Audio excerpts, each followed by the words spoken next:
YouTube decided to start for me. There we go. Now y'all can see me. All right. It was a little too bright. It was interfering with the camera. Let me just fix this a little bit. All right, here we are. It's gonna look a little ghetto right now. I'm doing like a little impromptu. Let me see if I can get this to zoom out a little bit or whatever. I guess not. Anyway, welcome to my little shinga ding. I do not like how that looks. Hold on one second, y'all. Let me see if I can get that better. Y'all deserve better than that. This shit look like some stuff. Like there's some angles or something here. You know what I mean? There we go. It's a little bit better. There we go.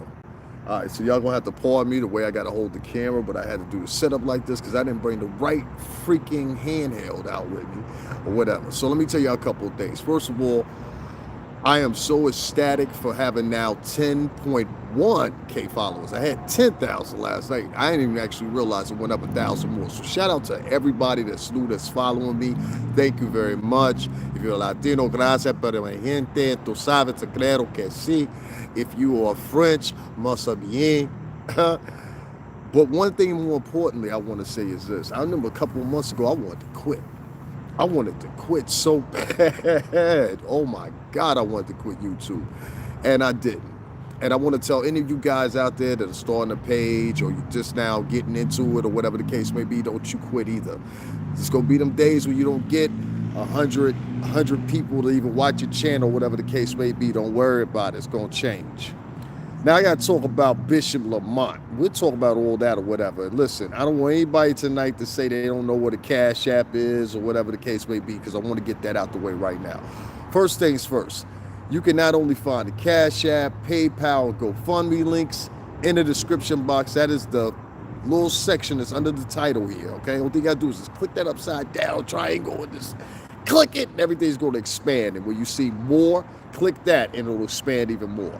I put in links for what I'm about to talk about with Bishop Lamar Whitehead and Bishop Larry Reed, who I want to talk about because both of these guys, I don't think, listen, I live right here in the Northeast, so trust me, sit down with me. I made a couple phone calls today. I wanted to make sure I didn't come dry. That's why I didn't talk about this in depth.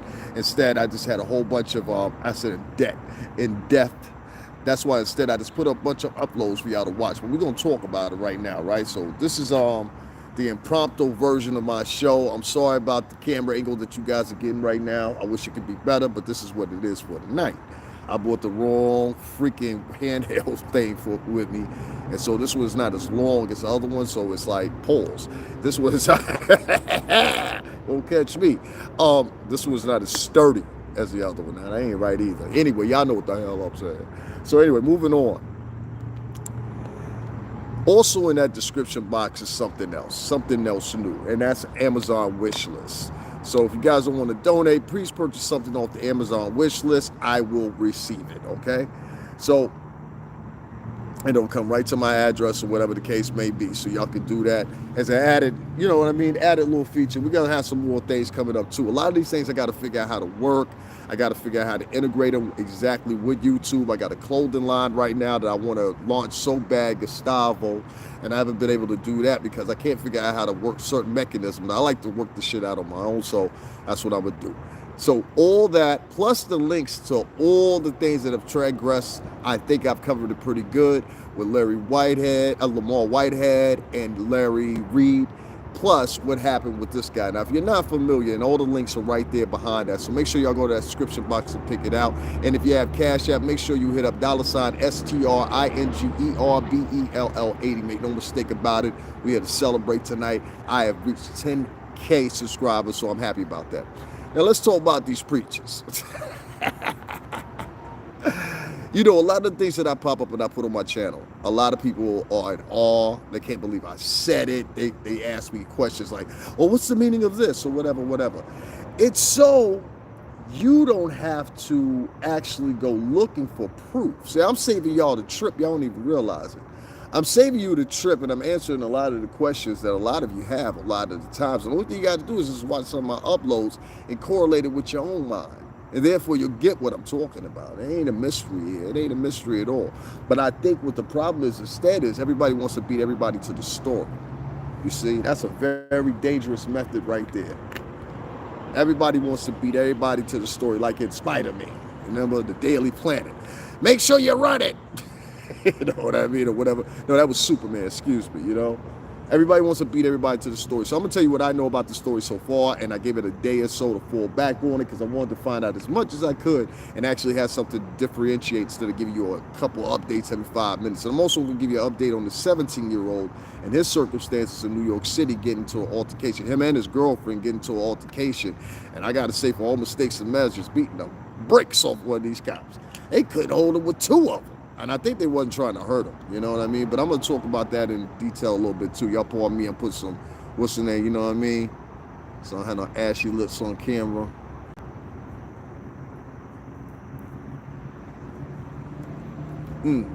Pardon to all the fellas. All right, so this is the thing, right? Lamar Whitehead drives a $400,000 Mercedes-Benz. All right?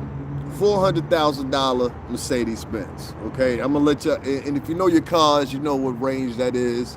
You know what I'm saying? At that point, we're talking M series, right? So he drives a $400,000 Benz. And the first thing I thought in my mind is, well, this dude live in Brooklyn.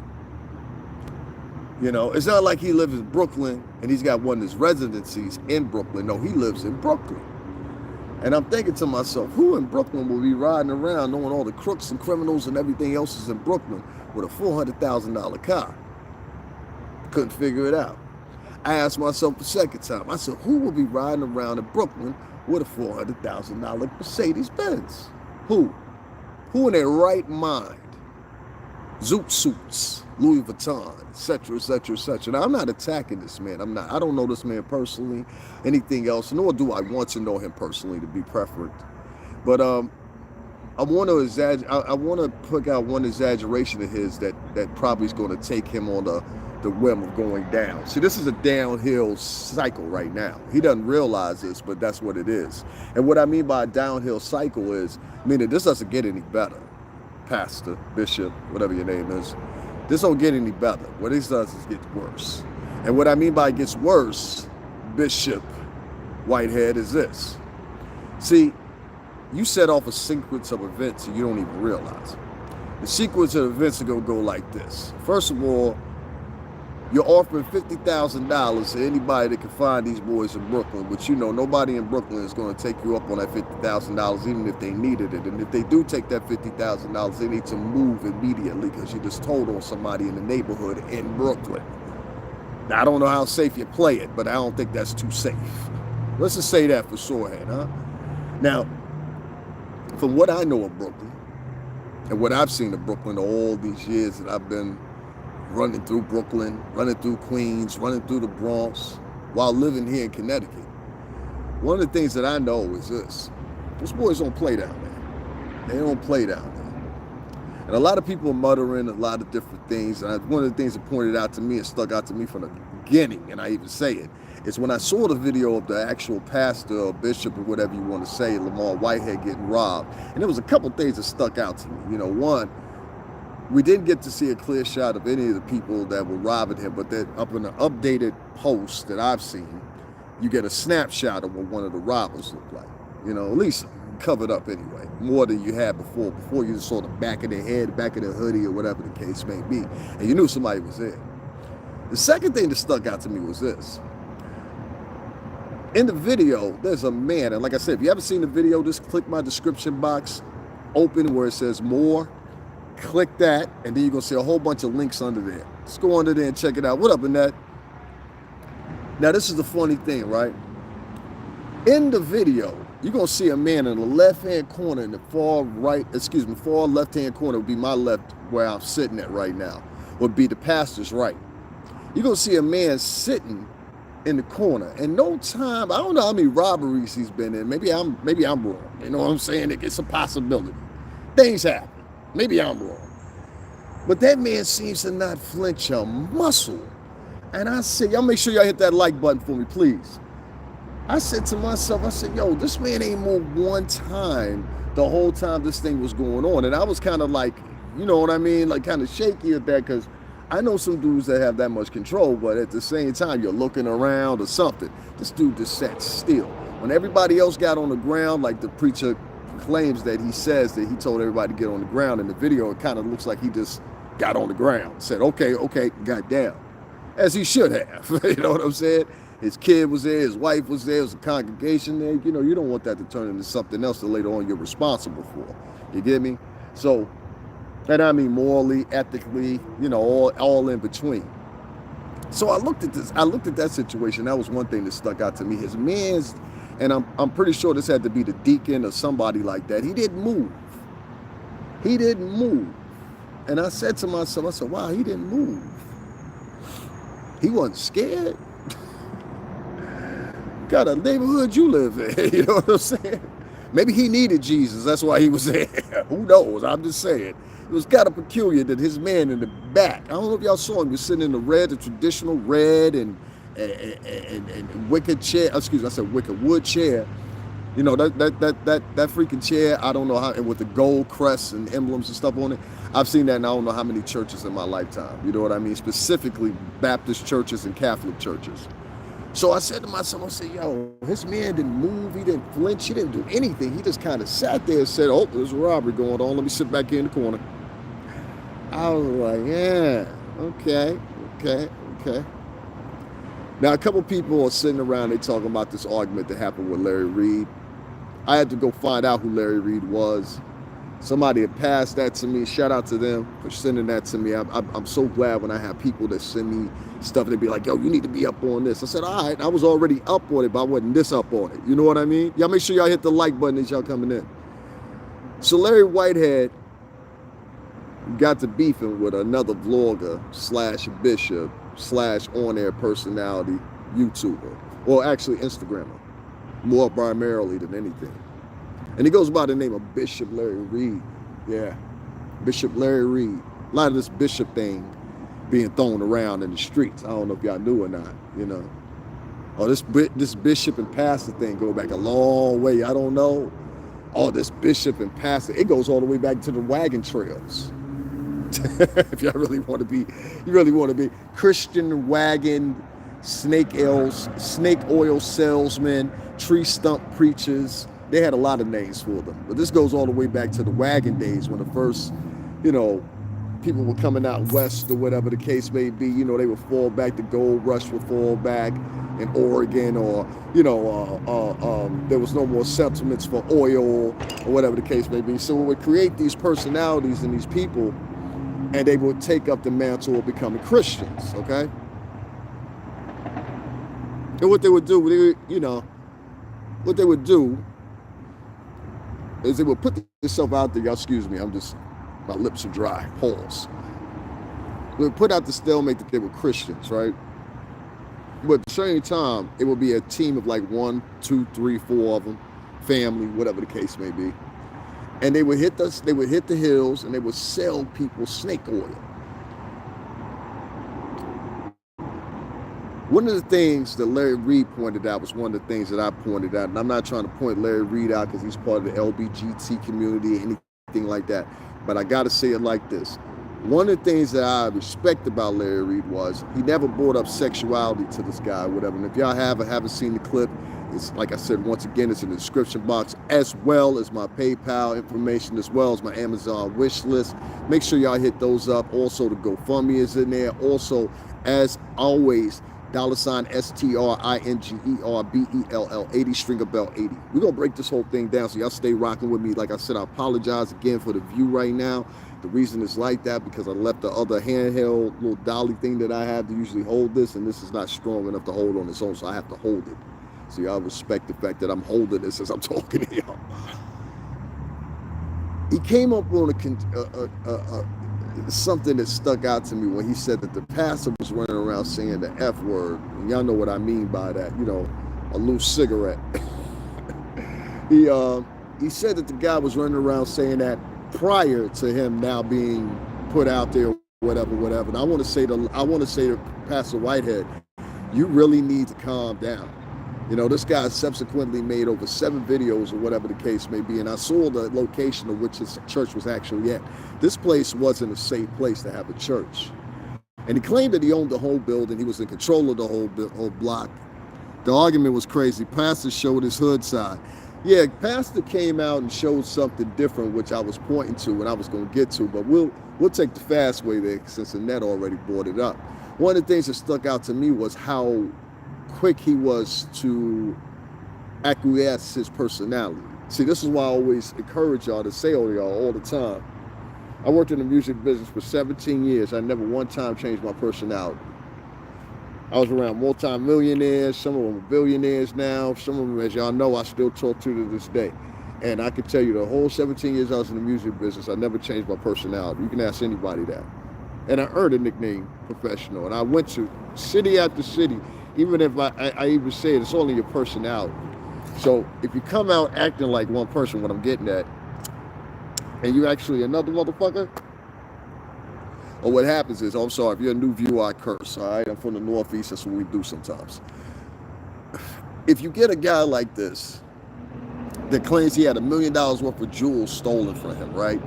And you get a neighborhood that they were at, and he's driving through that neighborhood in this poor section of Brooklyn with a $400,000 Mercedes, right? And I know what those Maybachs and those M series look like. I done been around them, I done been in them. I done put up pictures with me in Maseratis, Ferraris, you name it, Lambos, you name it. I done seen them all, done them all, two times, 3 times over. That shit doesn't impress me.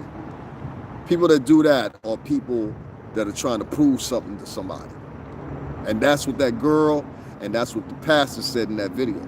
You're trying to prove something to somebody.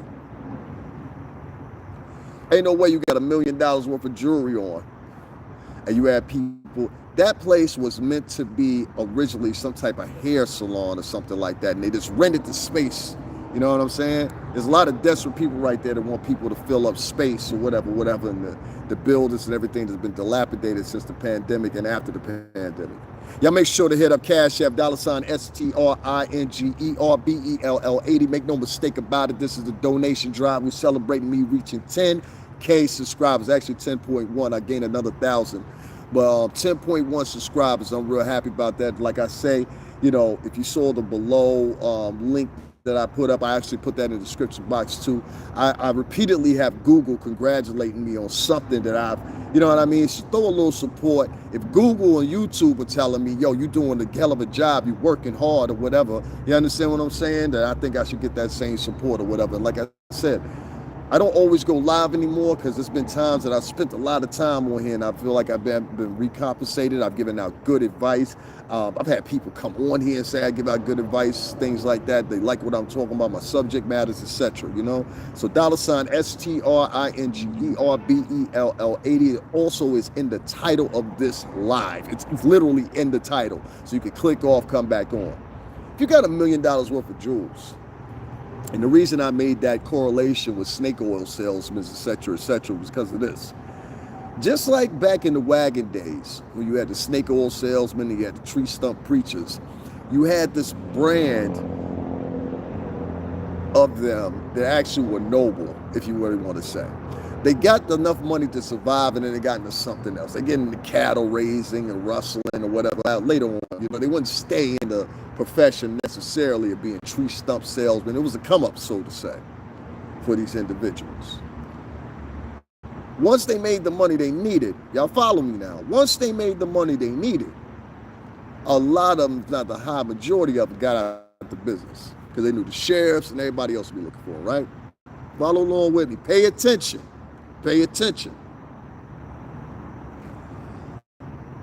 So couldn't we use the same logic and acquiescence right now to 2022 when you got preachers that have taken the same notoriety of being those one-time, and I'm going to say predominantly white Westerners that were selling pelts and pea coats and everything else at the time, mining for gold and everything else in the Midwest. And it's safe to say that we have a correlation of that. See, that's one of the things that white society doesn't get, and I don't know why they don't get it. African Americans have been in this country for over 400 years. They have wiped your tables, they have raised your kids, they have built buildings that you pilgrimage to every year, like the White House and everywhere else. There's a commemorative plaque for the blacks that built the White House that was indoctrinated specifically by Obama when he was in his administration. And he's not a particular candidate that I agreed with, but I agree with the notion and the advocacy of making that known to the public. With all these things in mind, that makes up 400 to 500 plus years. We are the longest running immigrants ever in this country by force. And I put myself in that equation because even being half Cuban, it was the same thing. Those blacks were from Africa that were in Cuba. They were slaves. Same thing to ones in Puerto Rico. You go down to Puerto Rico right now, they have a huge landmark you can go there and see where they kept the captive slaves there in Puerto Rico. Same thing with Honduras. Same thing with Panama. And a list of other ones. Colombia is another one of them. These are factual things. These are not things I make up to, fit my agenda or fit my opinion. These are things you can go easily Google for yourself. If it's written, it's documented by scientists, doctors, notarized by government, federal or local. What fucking argument do you have behind that? I would raise that to anybody. What argument? And if you do have an argument still after that, it's going to be laughed out of a courtroom. So you can continue on with your contentions that you're more intelligent or you're smart or whatever. It's a moment. It's a moment that passes. Now, the reason I say all that is to say this, and I hope I don't sound too long-winded, but I wanted to say this. These same preachers, whether they be black, white, Spanish, whatever the case may be, but particularly the foray of blacks and whites in this country, you have never come to the contention that we go to the same schools as the majority of you.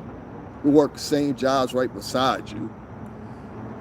We look up and watch your culture our whole entire lives from birth to death. We acquiesce when we go to school with white children that become our friends, and then later on, somehow through social misconstruction, deconstruction rather, in society, we can't maintain those friendships, and sometimes, your group of friends may not behoove you to hang around with any of your African American or Latino friends. They may not be as coarse as us. They may not be as guys as us.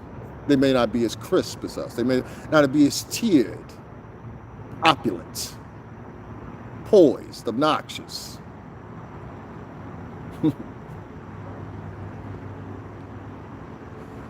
You're staring down the fucking face of people that have known you over in their life. And I'll quote one quote that I heard in Django Unchained that was given by Leo DiCaprio's character, which was Monsieur Calvin Candy.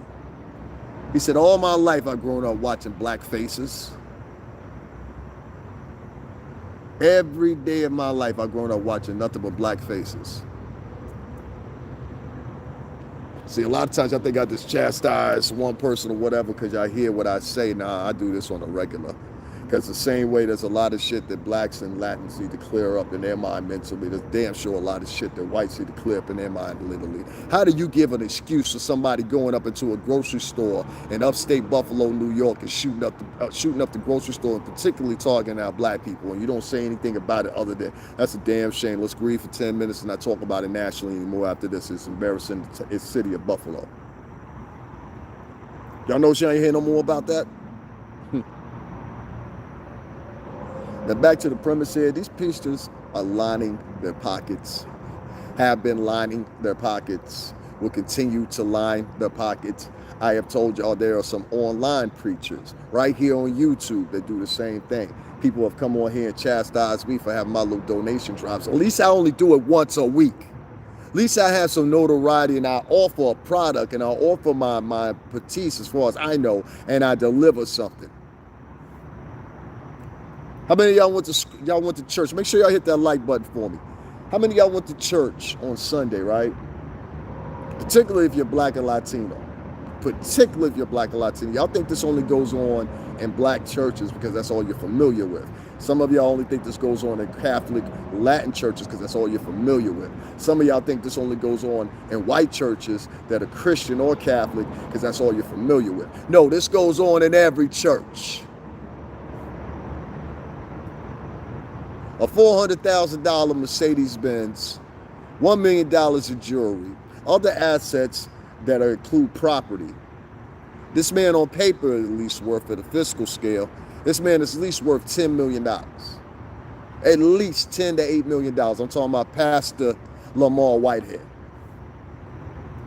Okay? And that's a rough figure. Maybe after taxes, whatever, maybe 7. But it's definitely not all in liquid. I know stocks. I got own stocks. My point is this. This guy, for what the rumors say, and I've heard some people talking, a couple people saying this might be an inside job for insurance purposes. Now, this is an old hustle. A lot of people said the same thing when Kim Kardashian supposedly got robbed in Paris, France. A lot of people, this happens. Well, I'm going to give y'all something real quick. Y'all make sure y'all hit that like button for me. A lot of rappers do that shit. You rent some jewelry. You get the jewelry. And what you do is, yeah, a lot of the jewelry that you see these guys wearing, it's leased. They'll get the jewelry. They'll wear the jewelry, right? And then they'll claim it was a robbery. Well, the jewelry is insured. And usually it's insured to the insurer or whatever. But if you are written to lease and own that versus leasing that for, video op, award show, interview, whatever, it's totally different. That's one thing when the owner of the jewelry has insurance on the piece. It's another thing when you're forced to have insurance on the piece because you're in contention of buying the piece. You understand what I'm saying? That's why you see a lot of these guys that be running around and say, hey, I got a $1.4 million chain on. Yeah, but it's you making payments on it like a car. You see? Real click trick. I can tell you a whole bunch of other ones or whatever. But you got to donate. $STRINGERBELL80. Let's hit those like buttons in here. I see y'all in here. The likes and the viewers ain't matching. Hit that like button. If you're looking for everything, it's in the description box. I'm going to continue on. It's in the description box. Y'all can find everything from PayPal, GoFundMe to STRINGERBELL80. That is at Cashapp, $STRINGERBELL80. This is a donation drive because I have now reached 10K subscribers. The link that I brought up in petition to this, and I was starting live, is there to prove it, or whatever. You can also just look at my viewer subscription rate. So I'm very happy for that. Everything after this is headed towards 100,000 viewers, and it's going to be a whole different show then. So rival me early or whatever. Also included in that description box is this. There are links to every last one of the things that I thought were important as far as this whole Larry Reed versus Lamar Whitehead, both bishops, one being from Brooklyn that was just recently robbed on his Sunday. Jesus Christ, I can't believe I'm saying this. On his Sunday service worship, he was robbed at gunpoint, reportedly for $1 million worth of jewels. Make sure that if you don't see the Cash App, the only thing you have to do is go to the title, you'll see it. Give me 1 second, guys. I'm going to share this real quick. Make sure y'all hit that like button while I'm sharing this.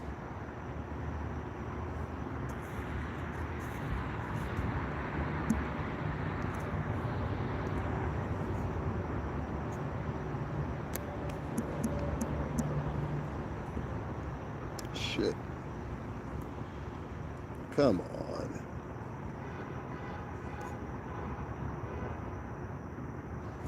All right, guys, I'm back. Sorry about that. I had a little technical difficulty real quick.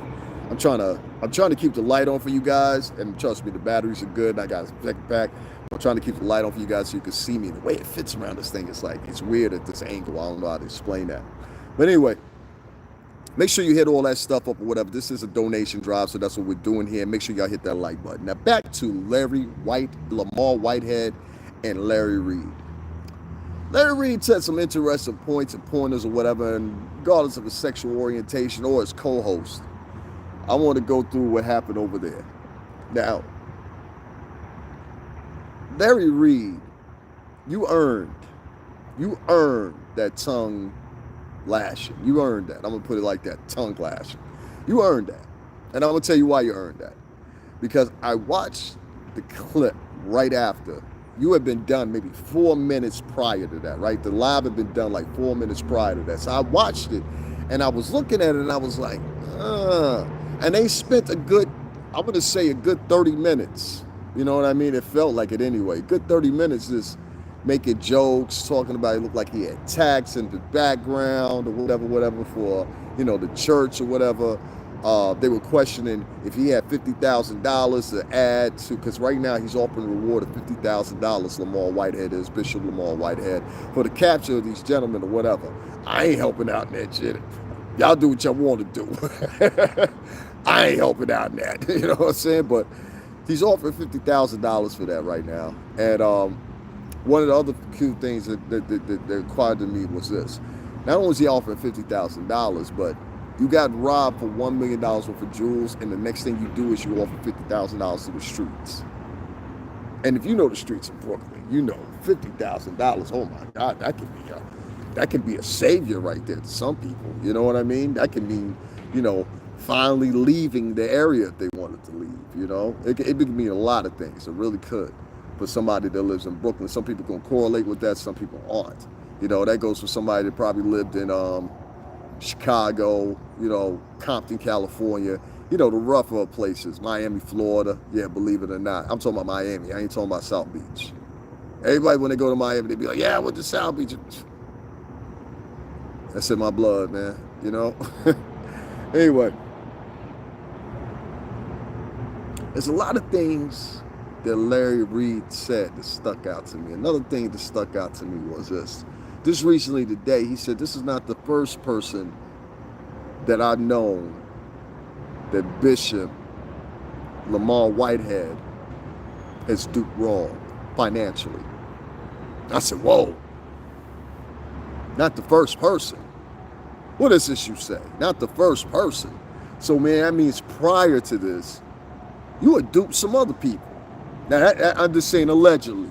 This is what Larry Reid said. That's what Larry Reid said. Larry, that's what you said. That's what he said. Now, if y'all don't believe me, y'all go right down in the description box. All the links are down there. After it's so much there. My Amazon wish list, GoFundMe, PayPal, of course, $STRINGERBELL80. I gotta put some pressure on tonight, man. Google's sending me alerts. YouTube is sending me alerts. Tell me, hey, you just reached 10K. It's right there in the description box, as well as all the links to all these stories and how I'm dishing them out to you right now. Every last one of those links is in the description box, found on my page. And I think you'll have a thorough breakdown. With most of those videos, I try to do it under 1 minute, you know, do the edit or whatever. So I put in a lot of time. One of those edits, because it was so long, I think it was the one that was 49 minutes long. It literally took me 2 hours to break that all down. So show some love or whatever. And if you don't do that, at least hit the like button or whatever the case may be. I'm going to talk about something else in a minute too that kind of bothered the start of me, but we'll get to that in a minute. I want to continue on with this pastors. The beef of the pastors, the bishops. Because this is different than what y'all think it is.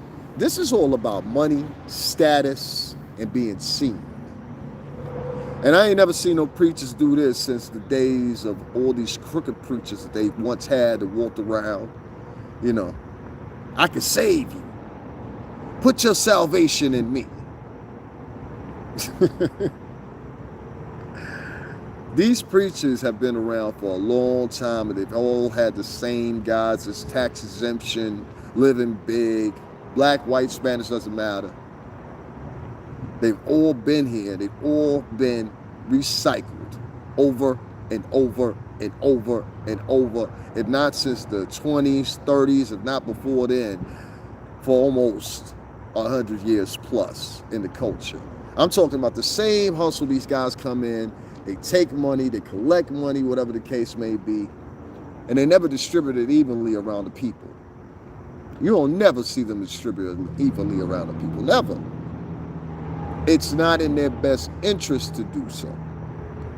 Because then, once you start handing out a couple monies, like Daddy Shine, you understand what I'm saying? That's what we're going to call it. We can call it Daddy Shine.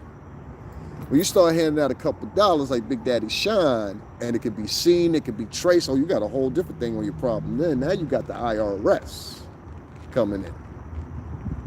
And I'm telling you, Lamar Whitehead, if I were you, I would take those 2 videos down, because now you got the local agencies of the news covering. That's why I'm speaking about it right now, because this is so much big of a story, because it opens up so many doors and so many different things. Why is a pastor running around with $1 million worth of jewels on?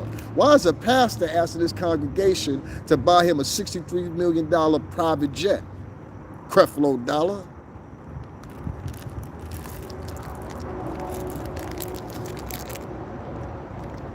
But y'all come on my page and stunt and stall to be key, and a he. When I say I'm doing a donation drive.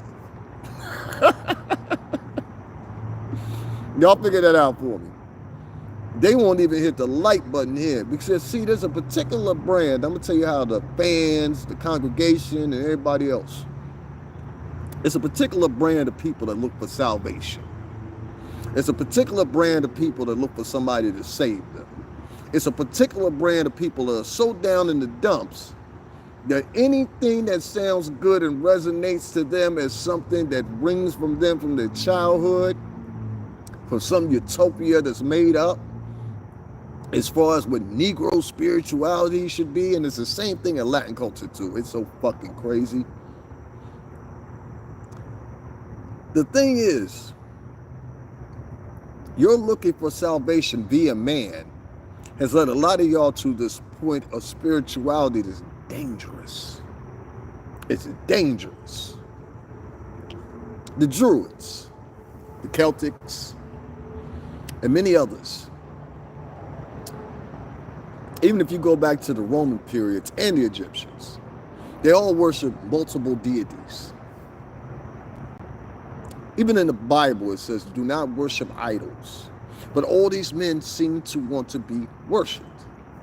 Now, a regular preacher you would have caught 30, 40 years back, he would have never got on Instagram, and even if it was available, he wouldn't get on Instagram and start beefing with another man that said he was a man of God. Especially when the man of God has just had something happen to him that really, in all the things, you should be sitting back reflecting.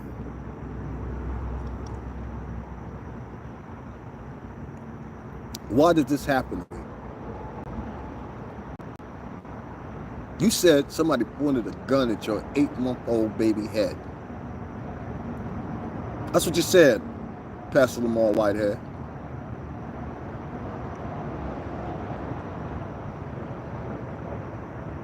You said somebody pointed a gun at your 8-month-old child and the mother.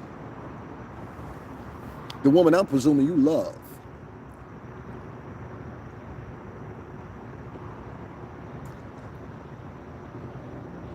Let me tell y'all something. It's going to be hard for y'all to bite. I'm going to tell you like this. And I know this from the past 20-something years of living in condos and all kinds of shit.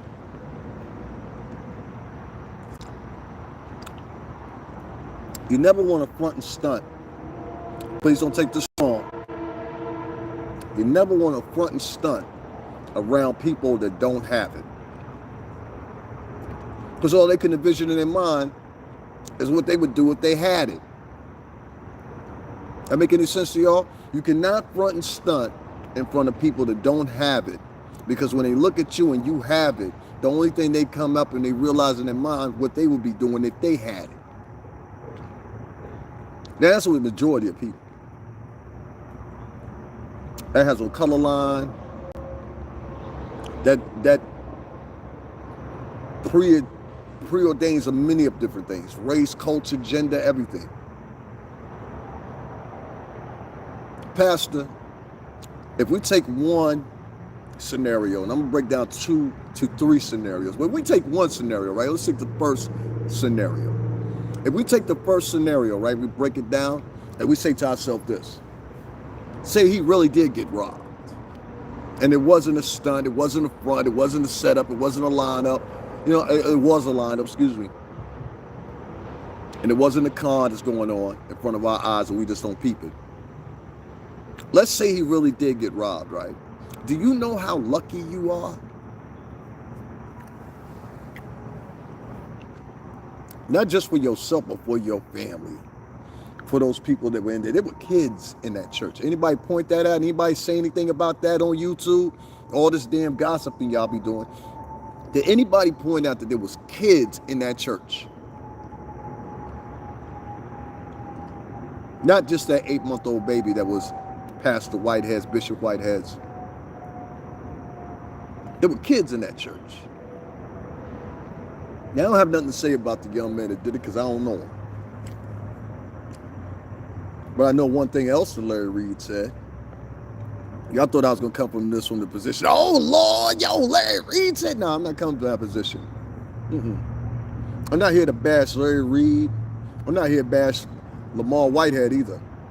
I'm only here to simply add to counsel. That's what owls do. I just add to counsel, you know? The right counsel. Not that folk counsel. You should have set it off. You should have did this. You should have that. No, you should have got down on the ground and laid down like you did. Now, here's a little tidbit for you kids. But before I give that, I want to tell you this one more time. This is a donation drive. I make my money through YouTube. I've included the link in the description box so you guys can see I've reached 10K subscribers. I'm excited about that because we are now on our way to 50 then 100K. I'm even thinking I'll probably do it by the end of this year, and as the channel expands with more and more viewers, there will be more and more options provided to me monetarily, I'm sure. I'm learning how to use a couple of different pieces of software so we can have something else. But for right now, guys, the donation link is in the title. This is a donation drive, but we're also going to talk, and we've been talking about Pastor or Bishop Larry Reed and Bishop Lamar Whitehead. Oh, this needs to be talked about. There's far more going on, and I brought this up before. And guys, if any of those links, PayPal, GoFundMe, also new to the ad edition is my new Amazon wish list. So guys, make sure you check that out too. I'm not talking about people that need things, people that are trying to get ahead. I'm talking about when I see the tree trunks preachers and the wagon Western snake oil salesmen of once before in times of old. When I talk about black culture mirrored that, and Latin culture mirrored that, and what they did is they started doing their own brand of it. And so did a lot of white men mirror that too. Alex Jones was right here on YouTube with us for the longest, doing the same thing, selling snake oils. They took him off of YouTube for doing such.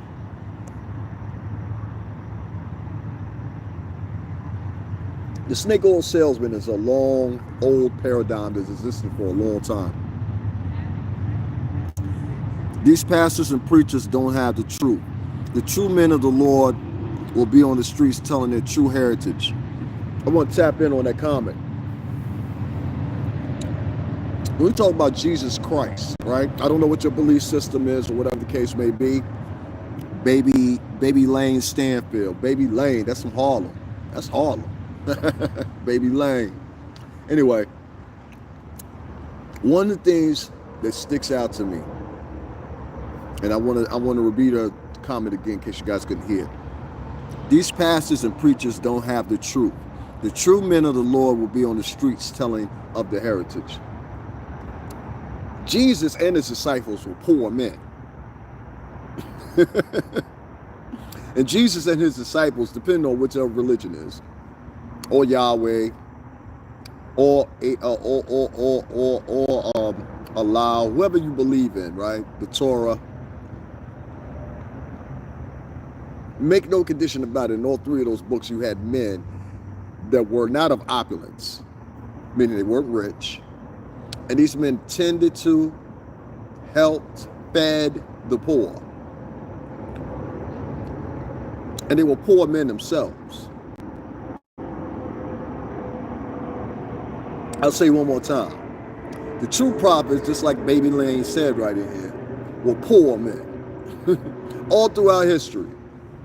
Even if you go up to, in this past century, Gandhi, you know, as racist as he was, and you know, there's a lot of definition behind that when we try to sit back and say whether or not he was a racist. A lot of people throw up the argument sometimes that Gandhi was a racist based on a lot of writings he put up, which I believe he wrote. Do I believe he meant them? I kind of don't, because where he was at the time, he was in Africa. He was under the British rule at that time, British rule, prior to F.W. de Klerk. So at the time, and if you guys don't know the history of this, go look it up. Make sure y'all hit those like buttons, please. I appreciate it. When Gandhi wrote these writings, one of the things that stuck out to me was The sentiment was to be anti-black at the time. You know, this was British-ruled South Africa. Same later that Nelson Mandela was sitting in prisons. So whether or not Mahatma Gandhi meant what he said, or you just wrote it basically as that day's propaganda to kind of separate himself from the norm of what society was, even though he was brown skinned, Negroid genome. Anything that has this in it, you come from the Negro genome. Okay? It's no way getting around as a DNA sequence. You can mix it, splice it, toss it up. You're going to have some fragments of this left in it, even if it's your genitalia. The genitalia always gets you away. That's how I used to be able to tell Italian girls or Jewish girls or Greek girls. That's a whole nother story. But listen here. These tree stump preachers you have, like Larry Reed, they had these folks worshiping him with his $1 million worth of jewelry that got taken, driving his $400,000 Mercedes, but you had these people in a freaking Hubble.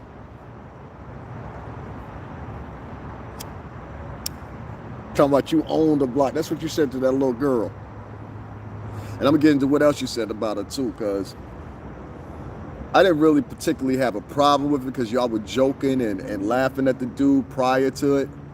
But it was like, yo, shorty, you should just step back. You were trying to make a movie. You were doing exactly what he was accusing you of doing. I'm going to say Lamar Whitehead was right on that one. You trying to be seen.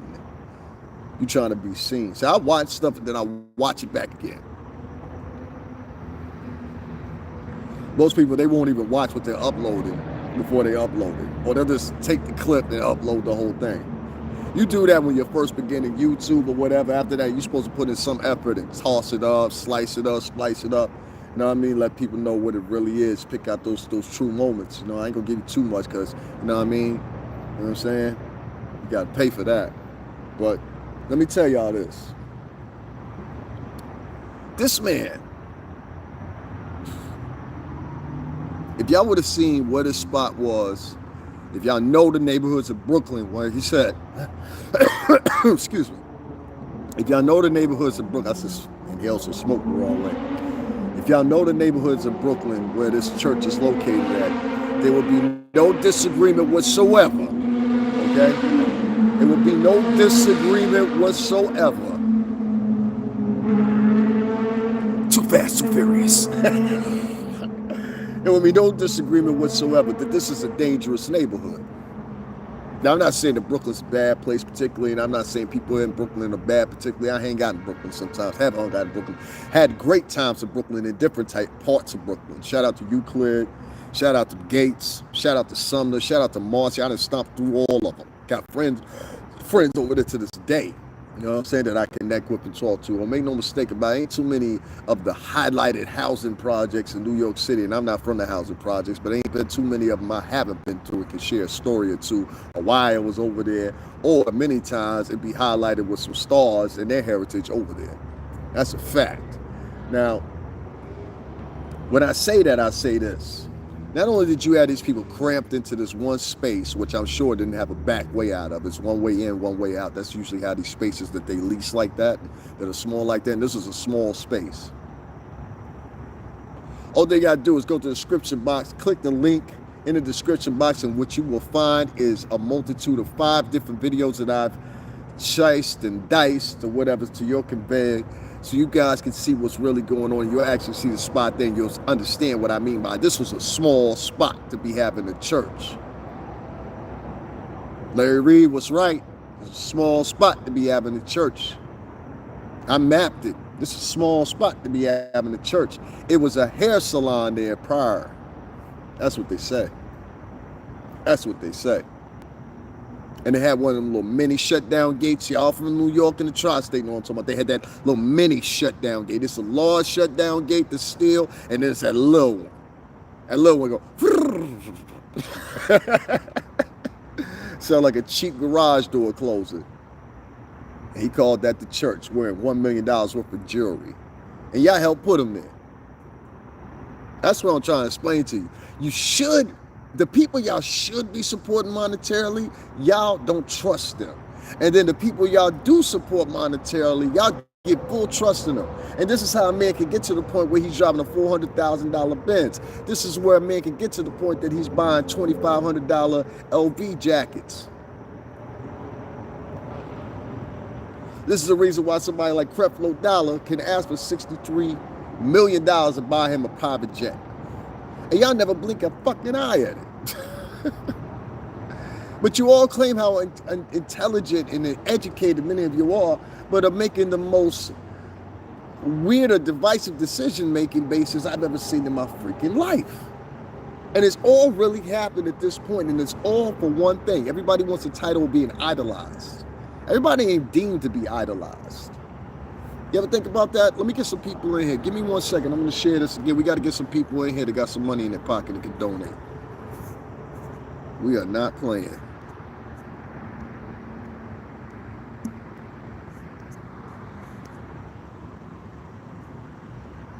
All right, I'm back. Got to make sure we get some more people in here, so I got to keep recycling and sharing this over and over and over. And if you do donate, guys, let me know in the chat room so I can make sure to shout you out. Again, that's that whole thing with Pastor Lamar Whitefield and Bishop Larry Reed, and we're going to break this whole thing down because there's a lot of chuck in it or whatever. In the meantime, make sure that you hit that like button. Make sure that you hit up the Cashapp, $STRINGERBELL80 is found in the description box, also in the title of this broadcast right now, so you can just click off. You ain't even got to go far. Second thing I want to say to you guys, I've added an Amazon wish list. Make sure you check out my Amazon wish list. Also, if you don't have Cash App at $STRINGERBELL80, feel free to hit up PayPal or GoFundMe. Support this channel. We just reached 10K. I only do this every once or twice a week or whatever. I'm not one of these guys that gets on every night and that's what they pound in your head and do. I don't even mention it that much, so I feel that I have the right to do what I do, and especially right now when we're celebrating reaching 10K. You know what I'm saying? And it's only going more up. It's only going more up. I remember being on here only having 100 followers. Now we're at 10K. You know what I'm saying? It's on to 50 and 100K after that. And everything's just, all the doors going to open up after that. And a lot of people, they're going to be like, yo, I always knew you could do it the whole... No, you didn't. You didn't support me when I was down at 10K. So, you know what I mean? Support now and feel the evolution coming. As I continue on, and if you're not familiar with this whole battle between Larry Reed and Bishop Lamar Whitehead, make sure you go to the description box also, and there's 6 links in there that you can click, and you can go watch those and come back if you're not familiar. The problem that Larry Reed had was this. You started out your broadcast attacking the man. He was doing slight jabs, you know. He was doing slight jabs. I saw it. Slight jabs, uppercuts. You know what I mean? Southpaw here and there. A couple body shots, but not hard. But the one that took him over the top is when you was making fun of him and laying down on the ground. That's the one that took him over the top right there, because then you was attacking his manhood. Then you were attacking his manhood. You uttered the words that you didn't hear that man say, and I can't even argue with Larry. You didn't hear that man say to his congregation, get on the ground as well, as they were being robbed. And they particularly came in there for them too. I do believe that what Larry Reed said too. They came in there specific. How come they didn't touch nobody else in the congregation? At least I could get on that.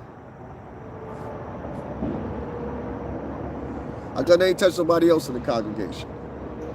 They didn't take a thing off nobody else in the congregation, including homeboy that sat there motionless in the back on the left-hand side. You need to get him off your side right now, for real. Get rid of him, Larry. Excuse me, Lamar. He ain't gonna do you no good. Y'all see the video? Homie is sitting there in the freaking corner of the left-hand side the whole time, just sitting there like, he didn't move a muscle. Didn't lift a finger. Nothing. He just sat there. I ain't part of this robbery. I know who they in here for. I ain't got nothing. Bad enough I'm up in this humble. I deserve better than this. That's the look he had on his face. I deserve better than this. I don't blame you, homie.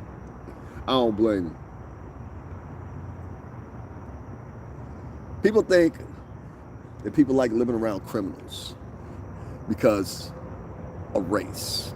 They believe that Latinos want to live around criminals. They believe that blacks want to live around criminals. They believe that Punjabis and all these other Middle Eastern people who live in the countries of origin live in pure poverty, okay? Even by statehood choice and denomination, live in poverty. I think that people should be acquiescent and be used to poverty and all the symptoms and the people that come along with poverty. And I say there's a whole bunch of us that ain't. See, no matter where you go in the world, Bosnia, wherever, people will fight over poverty and resources and the lack of resources therefore. These are how the neighborhoods here in America and your hoods are designed as well, almost like third world countries. That's why you can have a man like DJ Academics come out and call it the war in Chirac. If y'all don't understand what I mean by that. He meant it one way as far as the likelihoodness.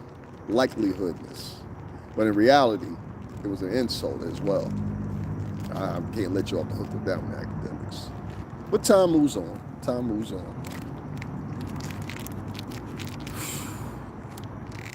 Everybody wants to be a star nowadays, but doesn't want to put in the work. They want to do these viral little stints, get online, talk about people, or whatever. Larry Reed mentioned that he didn't do any commentary over the video. Well, good for you, Larry Reed. Good for you. You didn't do no commentary. You just put the video out. And let me give this man credit. He was one of the first to put the video out of the pastor being robbed. Let's give him that. Okay?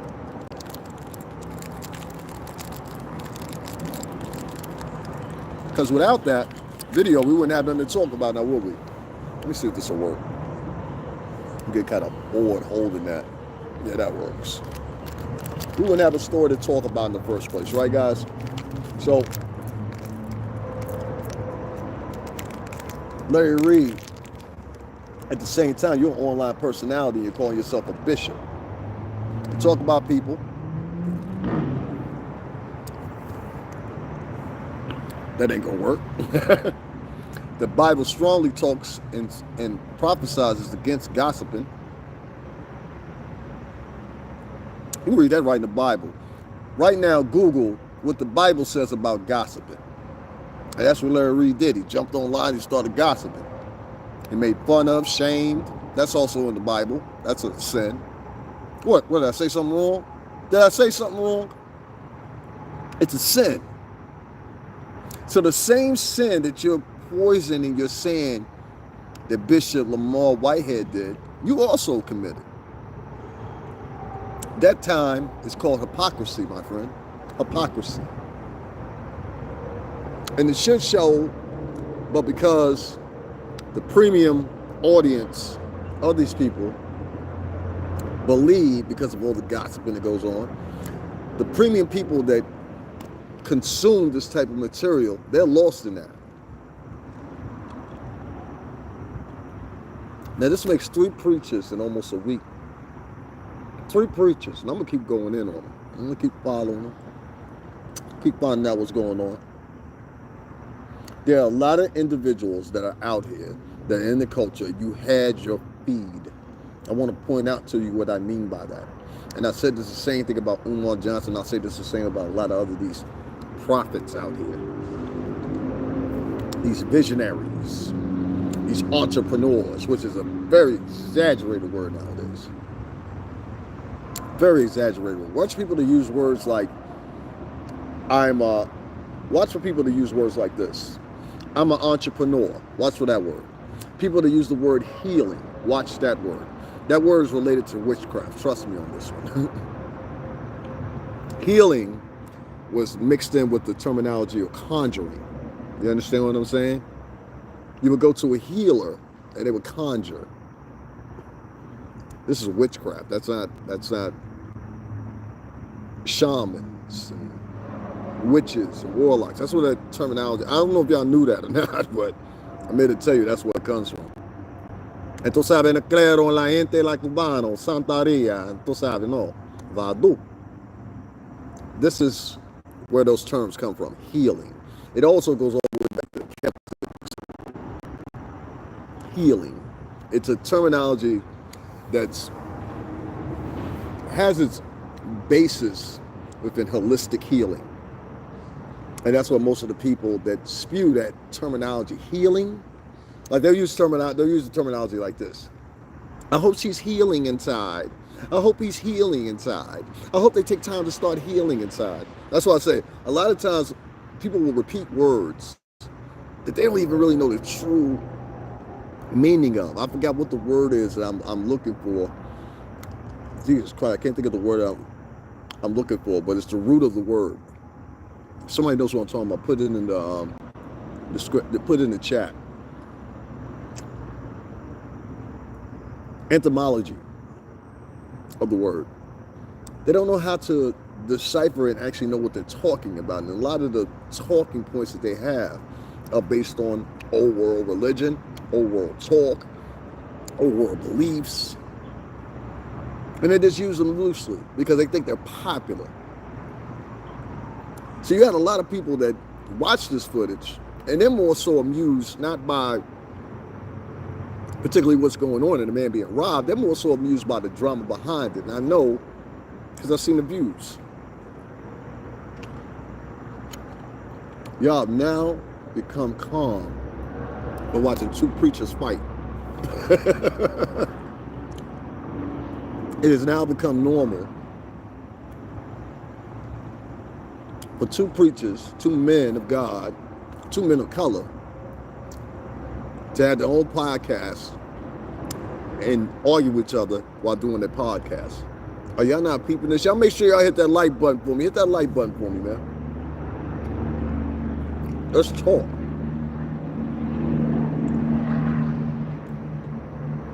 And by tomorrow, y'all forget all this.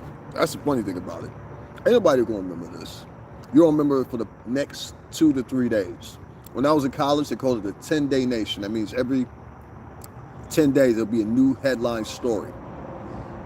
Now it's like every 72 hours. Sometimes 48 hours.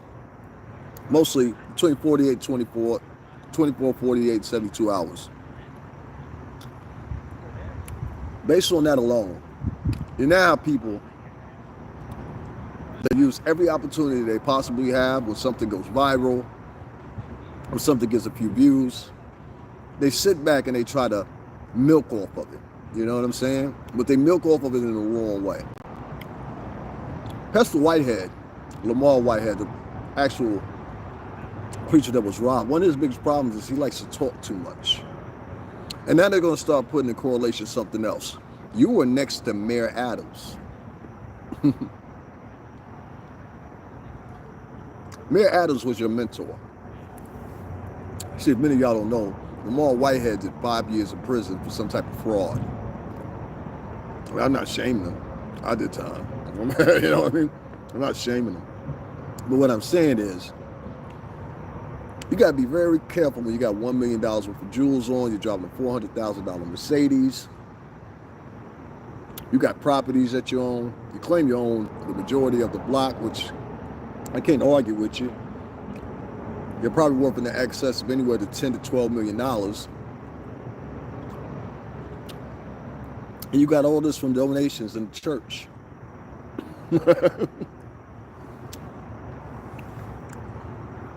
Now, I'm going to get to one of the most disturbing points that I saw in this interview that they did with Pastor Whitehead, and I'm talking about Larry Reed and his sidekick there. I didn't catch her name. But at one point, Pastor Whitehead, in his moment of glory, he got so mad that he said these words. I'm going to say it the way he said it. He said, so you think it's funny that somebody came, my family could have got killed or whatever, a gun was pointed to my 8-month-old and, you know, et cetera, et cetera. I wasn't there, I don't know. But I don't have no reason to not believe him. And she said, no, I don't think it's fun. I don't think it's funny. And they kept repeating the same thing. They didn't think it was funny. But they were bouncing around with the obvious points. And I got to say that about Larry Reed and the girl. They were bouncing around the obvious points that were there. Now,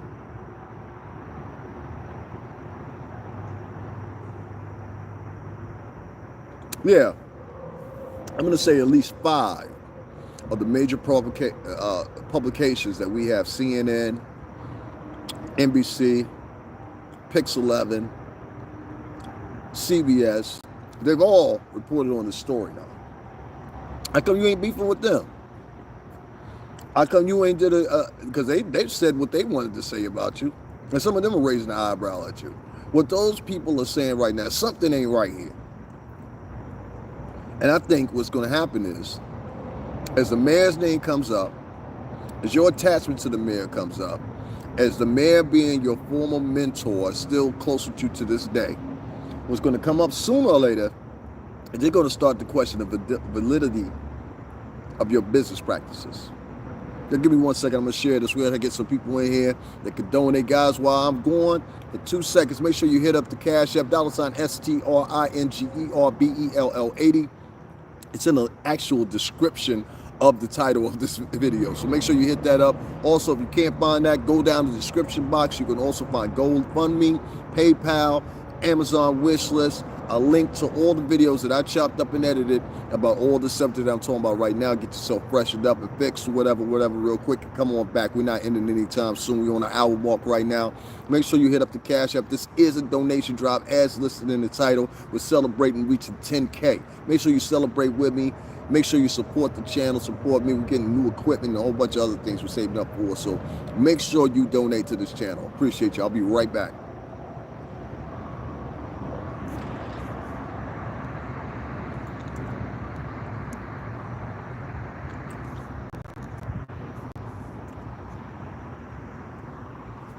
All right, guys, and I'm back.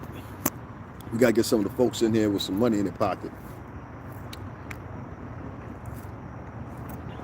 I won't be, I think the only reason I picked up the story, you know, I say a couple of times I'm not going to pick up stories that necessarily or whatever, this, that, and the third. And I always end up coming back to them. And I wish some people would pay attention to some of the stories that I put out there, like the young lady that was out in California who got assaulted with a chrome pipe and had a pretty bad eye fix that could have left her blind. She was a former silver medalist black woman. I wish more people would pay attention to stories like that instead of paying attention to stories like this. It's the attention levels that are at prey right now. I hope a lot of you blacks and Latinos understand that it's your attention levels that are up for a gamble right now. You know, it really is. But anyway, moving along. Since we talk about attention levels, I'm trying to get y'all right so y'all get back to or get on this form of thinking. Now, I'm not trying to inquire that any of you are slow or silly or dumb or anything like that. I'm just purely mentioning the fact that a lot of y'all are not paying attention to the right stuff. A lot of y'all are not paying attention to the right stuff. Y'all highlighting Larry Reed and Pastor Lamar Whitehead beefing with each other. I'm highlighting the details in the middle of it. And the reason why y'all shouldn't be paying attention to that, and what you really should be paying attention to, is all the premise behind both of them, Larry Reed and Lamar Whitehead, because y'all wanted the same branch. You were sitting up here talking about how you were BS Diamonds and all that. You didn't think I missed it, did you? You didn't think I missed it, did you? You were sitting up in the video talking about, well, at least let him be VS. His diamonds look cloudy. Yeah, talking all that fly, jiggy, you know, jiggy on a Sunday morning. You know what I mean? You know how some of them are. This is a dude that be in a corner store in the middle of poverty, counting out cash in front of your face, trying to impress you. Meanwhile, you pulling out your debit card or your credit card, looking at him like a complete fool. Like, only thing you showing me right now is you ain't got a bank account. You go ahead and put that little chump change up, that little $300 you got in your pocket, little $500 you counting out for everybody. Nobody want to see that little bullshit. They be killing me. That's when you know you got somebody right there. When they go out of their way to start counting money in front of you, I'm like, oh, you feel a certain type of way. And that's the same thing they talk about Pastor Lamar. Do I think he has some issues as far as The way he looks, do I think he has some issues as far as, I better get, do I think most men that are like this gentleman have issues? Yes, they have issues. I'm gonna tell you what type of issues they have. They have a freaking complex as far as their personality is concerned. Now, I never met Lamar Whitehead, Bishop Whitehead, the guy robbed down there in Brooklyn this Sunday. But one thing that stuck out to me was two things. One, he's dark skinned. Two, he's short. Now, you could be dark skinned. Shit, Seal had beautiful kids. Wesley Snipes, he ain't never had problems getting kids. Terry Crews, he ain't never had problems. But it's another thing to be a short man. And I've told y'all a million times on here, I stay away from short men. I don't hang out with short men. Oh, no, no, no, no, no. Don't ever hang out. Listen, as a guy, if you over 5'11", don't hang out with no short men. It's not going to end well. It's not going to end well. I'm telling you. Short men, I think, have the biggest complex. Short men are worse than short women, including the midget. Ain't nothing like hanging around a short man. Now, that's two things I noticed out of Bishop Lamar Whitehead. He was dark-skinned and he was short. That can create a complex, especially later on in life. You get some money, and a lot of dudes don't be realizing, they'll be thinking that a lot of reasons why you got shorty is because of the money. Trust me, I done took care of enough chicks in my lifetime. I done had enough chicks living with me in my condos or whatever. I ain't never laid, even when I was messed up, I ain't lay up under a chick. And y'all saw that here on YouTube. I refuse to lay up under a broad. Because if I want you to get the fuck out, you getting the fuck out. For real. Ain't no ifs. I proved that. If I want you to fuck out, I want you to fuck out. Don't worry about it. She coming over here later to replace you. Should have been dating her 7 months ago. Tell you the truth, wasting my goddamn time. Yes, I said it, ladies. A lot of y'all waste men's time. You know, I think things are different now. I don't want to date anymore. You know, fuck you. Get out. That's the coldest shit you could ever say. It's two terms you could say. I ain't never had the pleasure of this one, even though I worked in the offices or whatever for years, as y'all know, in the music business. But I never yet, based on my new endeavor, I will be able to sooner or later. But I've never been able to mutter the words, get the fuck out of my office. I want to say that shit so bad. Get the fuck out of my office. That's the best shit you could ever say to a motherfucker right there. Get the fuck out of my office. Now, I've been witnessing people saying that when I was in the music industry. They said, get the fuck out of my office. But I never got the chance to say it my fucking self. Sean Prez said that shit to me. Special, get out of my office. That's a fact. You know what I mean? Shout out to Prez, all the work he's doing over there at Blog TV. Make sure y'all go check out the interviews. The last one that I loved so much was the one with Young Jock. It's a good interview over there with James Crews, also somebody I used to work for, who I started out working for initially before I even worked for Sean Prez and Malcolm Miles, Illustrious, and Bad Boy Entertainment. You know what I mean? So go check out those interviews. It's Interim Man, put in Vlad TV, Young Jock interview, put in Vlad TV. James Crews interview, you know, they're going to come up, and that's him narrating and doing the interview. My ex-boss, my big brother, Sean Prez, as y'all know, he called me his little brother or whatever. Ain't too many people that don't know this man in the industry, from DJ Khaled hosting his awards to T.I. one year hosting his DJ awards and everybody else. I always like to give homage and praise to my ex-boss over at Bad Boy Entertainment, Sean Prez. This man was responsible for me going across the freaking country, literally. 8 times over. You know what I'm saying? Ain't no chuck in that. I got the pictures and video to prove it. I've been everywhere. Stayed in all the nice shit you could think of. I've been going to the W. I didn't even know what the fuck a bouvet, what do you say, a bouvet, a boudet? I didn't even know what that shit was. So I said, what the fuck is that? And then I said, oh, so that means like you could, it's not no masculine shit, so I don't recommend it. But you know what I'm saying? I understand why it exists. Let me put it that way.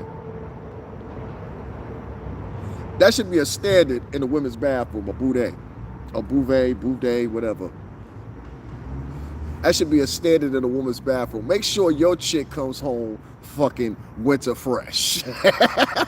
And a boudet in your collection, in your local restrooms and public bathrooms. I don't know why. If it don't cost that much to mold a fountain, Yeah, I'm talking about a mold, a ceramic mold.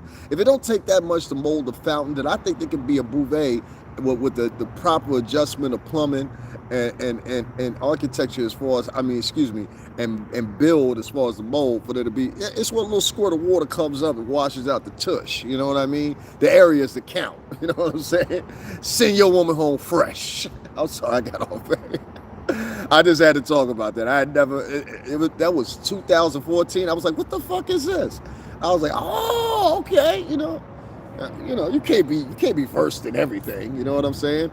I can walk up to anybody randomly, and be like, "Hey, you know what vertical integration and synergy is?" Watch the head shrug on that shit. So we can't all know everything. This thing. That's the beauty in life. Discovering new things. That was something new I discovered. Back on to the preacher. Lord, Lord, Lord, Lord, Lord. Lord, Lord, what's we gonna do? What we's gonna do? Lord, Lord, Lord. I can't stand them shucking and jiving ass shoe shiner motherfuckers that run around. They the ones that keep pastors and bishops like this going. Come on, Lord, Lord, Lord, type ass motherfuckers. If you come to my comment sections and you write something within the tone or the vibration of that, I don't even argue with you. I just block you. I do not want that crowd. That's one of the good things about reaching 10K. I can be so selective with who fucking follows me and who doesn't now. It's so refreshing. It's so refreshing. It really is. It's so refreshing. We did this month 1.1 million views so far. The month ain't over. I'm proud of that. 1.1 million. Last month we did 1.3. You know what I mean? So I'm feeling real proud of that. Make sure y'all hit up the Cashapp $STRINGERBELL80. That's STRINGERBELL80 on the Cashapp. It's also in the description in the link. Annette, she said, yep, pastors show 3 different personalities at the same damn time. Factory. These pastors and preachers don't have the truth. The men of the Lord already read that. All right.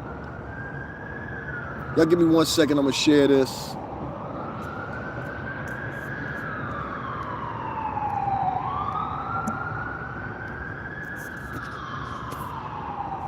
Now, there's something crooked going on here. I don't care what nobody said.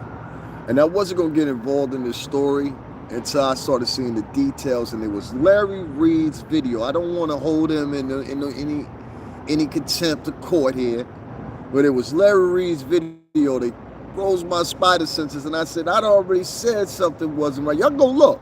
The first video I put up about this, I said, there's something here that don't smell right. Because I know these preachers. And a lot of times the constituents that y'all elect to vote into office that also happen to share the same shade and hue as yourself. These are the people, in my opinion, that dick y'all over most than anybody and have y'all have this formulated opinion that y'all shouldn't have a donation-based system anymore for certain people unless you elect them to speak for you. I'm like, why y'all expect some motherfucker that don't come from shit, ain't never really been on shit, never really spoke about shit like this, to all of a sudden, because of monetary reasons, be in line with your thought process? You have to be a fucking fool. Why? Because they said so? These guys don't care about the fucking, just like Kim Burrell. I put up the vote thing about her. She was making fun of people that were poor in the church. This week, she's in a freaking whistling down in Texas, singing for the Lord. But you were shaming the poor. That's in the Bible. That's against the Lord's commandments. You should not shame the poor. You are supposed to, in fact, give, I think, what is it, 1/3 of your gain to the poor. It's written in the Bible. It's literally written in the Bible.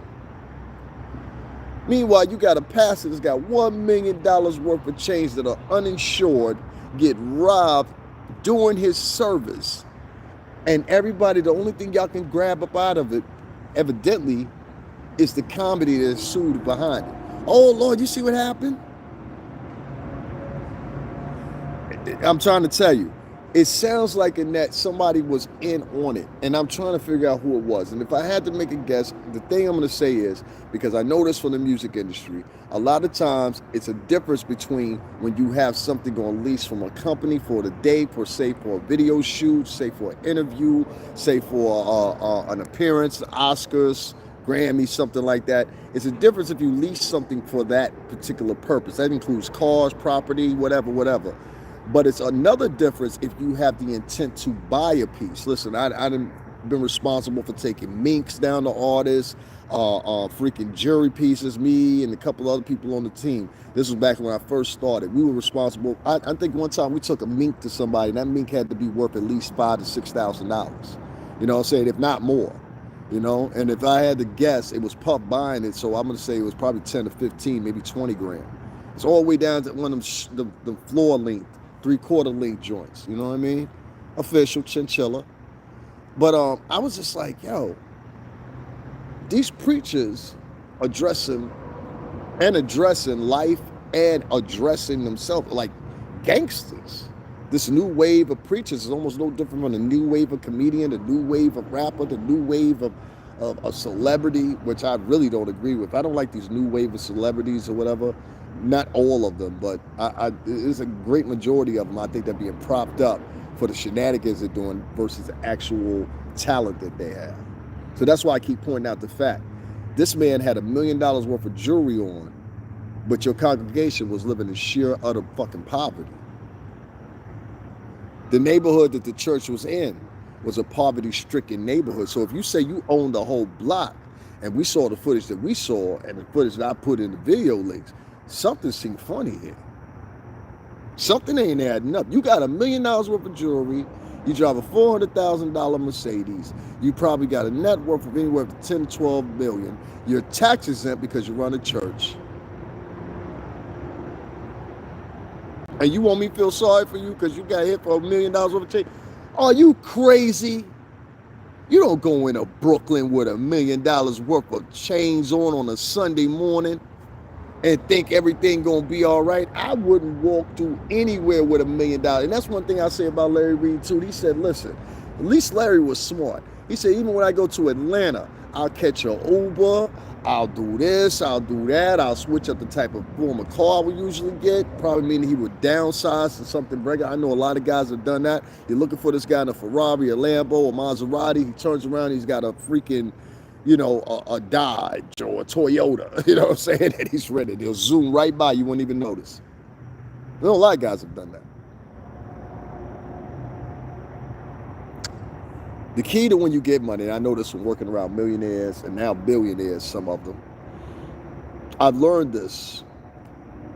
The way and the reason you see a lot of these artists, you'll see two type of artists, right? Now, I'm going to get back to what I was saying. I just want to say this so it makes sense. You get two type of music artists and celebrity in general. But you get two types. You get the show-offs that are not used to the money. So as soon as they get the money, they spend everything that's there. Then you get a second type that's used to the money, and they try to dress as regular as they can because they want to fit in with everybody else. They don't want to stand out from everybody else because, in fact, if they stand too far out for everybody else, there's no familiarity. You understand what I'm saying? Therefore, if the consumer is not familiar with your tone, if the consumer can now no longer relate to you, so far you go. Now, you can ask any former A&R that or whoever the hell else you want to ask. Ask Dame Dash, he know. Huh? Ask Puff, he know.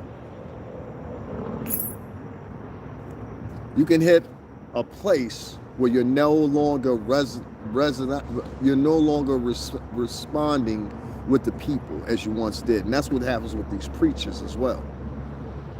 This man had $1 million worth of jewelry on it. Y'all ain't asking where he got the money to get it.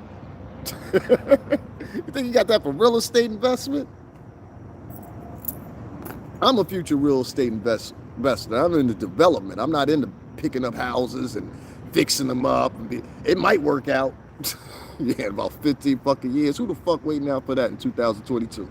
I wish I would wait for it. Only shit I wait 15 years for to mature is your stocks on. You gotta wait for that. I ain't waiting for no motherfucking house that I gotta pay $200,000 on. And we like, yo, don't worry about it. In 10 years, we gonna start collecting some money. Everybody I've known that has bought a house and tried to what's the name and try to flip them or whatever. I've seen 2 or 3 people be successful. I sat down in front of DJ Envy. He had a whole fucking presentation about it when my boss was doing his thing. You know what I'm saying? Before the pandemic started, Power Moves Makers. We sat down with Envy, and everybody thought in there. This is a live audience. Everybody thought in there, and we had a location shoot and everything. Everybody thought in the room that was attending that was all going to be about the music industry or whatever. Envy flipped the whole script and was talking about real estate investment. You understand? He makes a lot of money off of it. I had the chance to sit down with a man that was supposed to be opening at the time before it started, the pandemic. He was supposed to be opening up the Brooklyn Bank, which is the first black bank in Brooklyn. You understand what I'm saying? I still speak to that man to this day. You understand what I'm saying? So let me tell y'all something, man. The difference between those people I was talking about is they were investing back into the neighborhood. And if you buy 1 or 2 little cheap little properties, everybody know that trick. You know what I'm saying? Buy a shitty place in the hood somewhere and try to fix it up and try to charge top dollar. Y'all never ran into a landlord like that? There you go.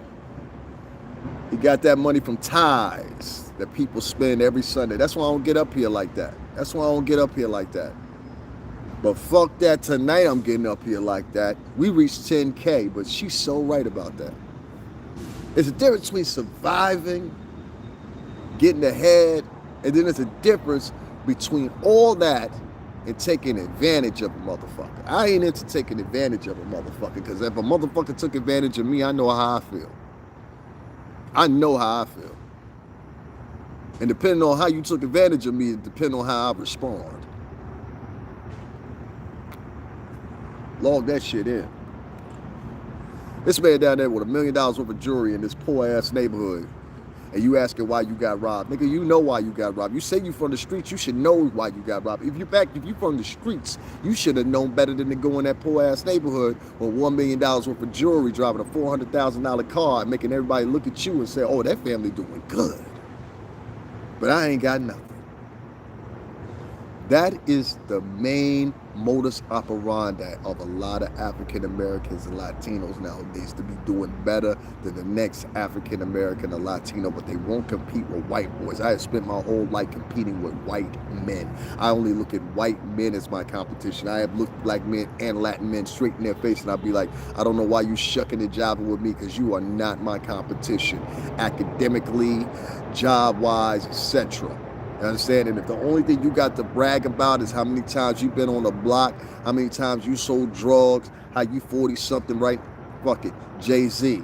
I don't be in the project hallway bragging about how I be in the projects all day. That sounds stupid to me.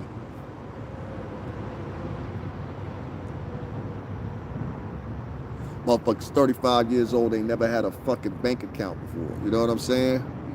But that's the one you gaining on. And I'm talking about people that think like that. I'm not talking about him.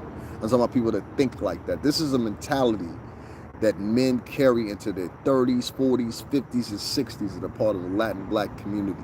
And they will never exert the same type of cockiness. They will never exert the same type of... Imagine, like what I described earlier. Imagine one of these street niggas, because that's what they want to be called.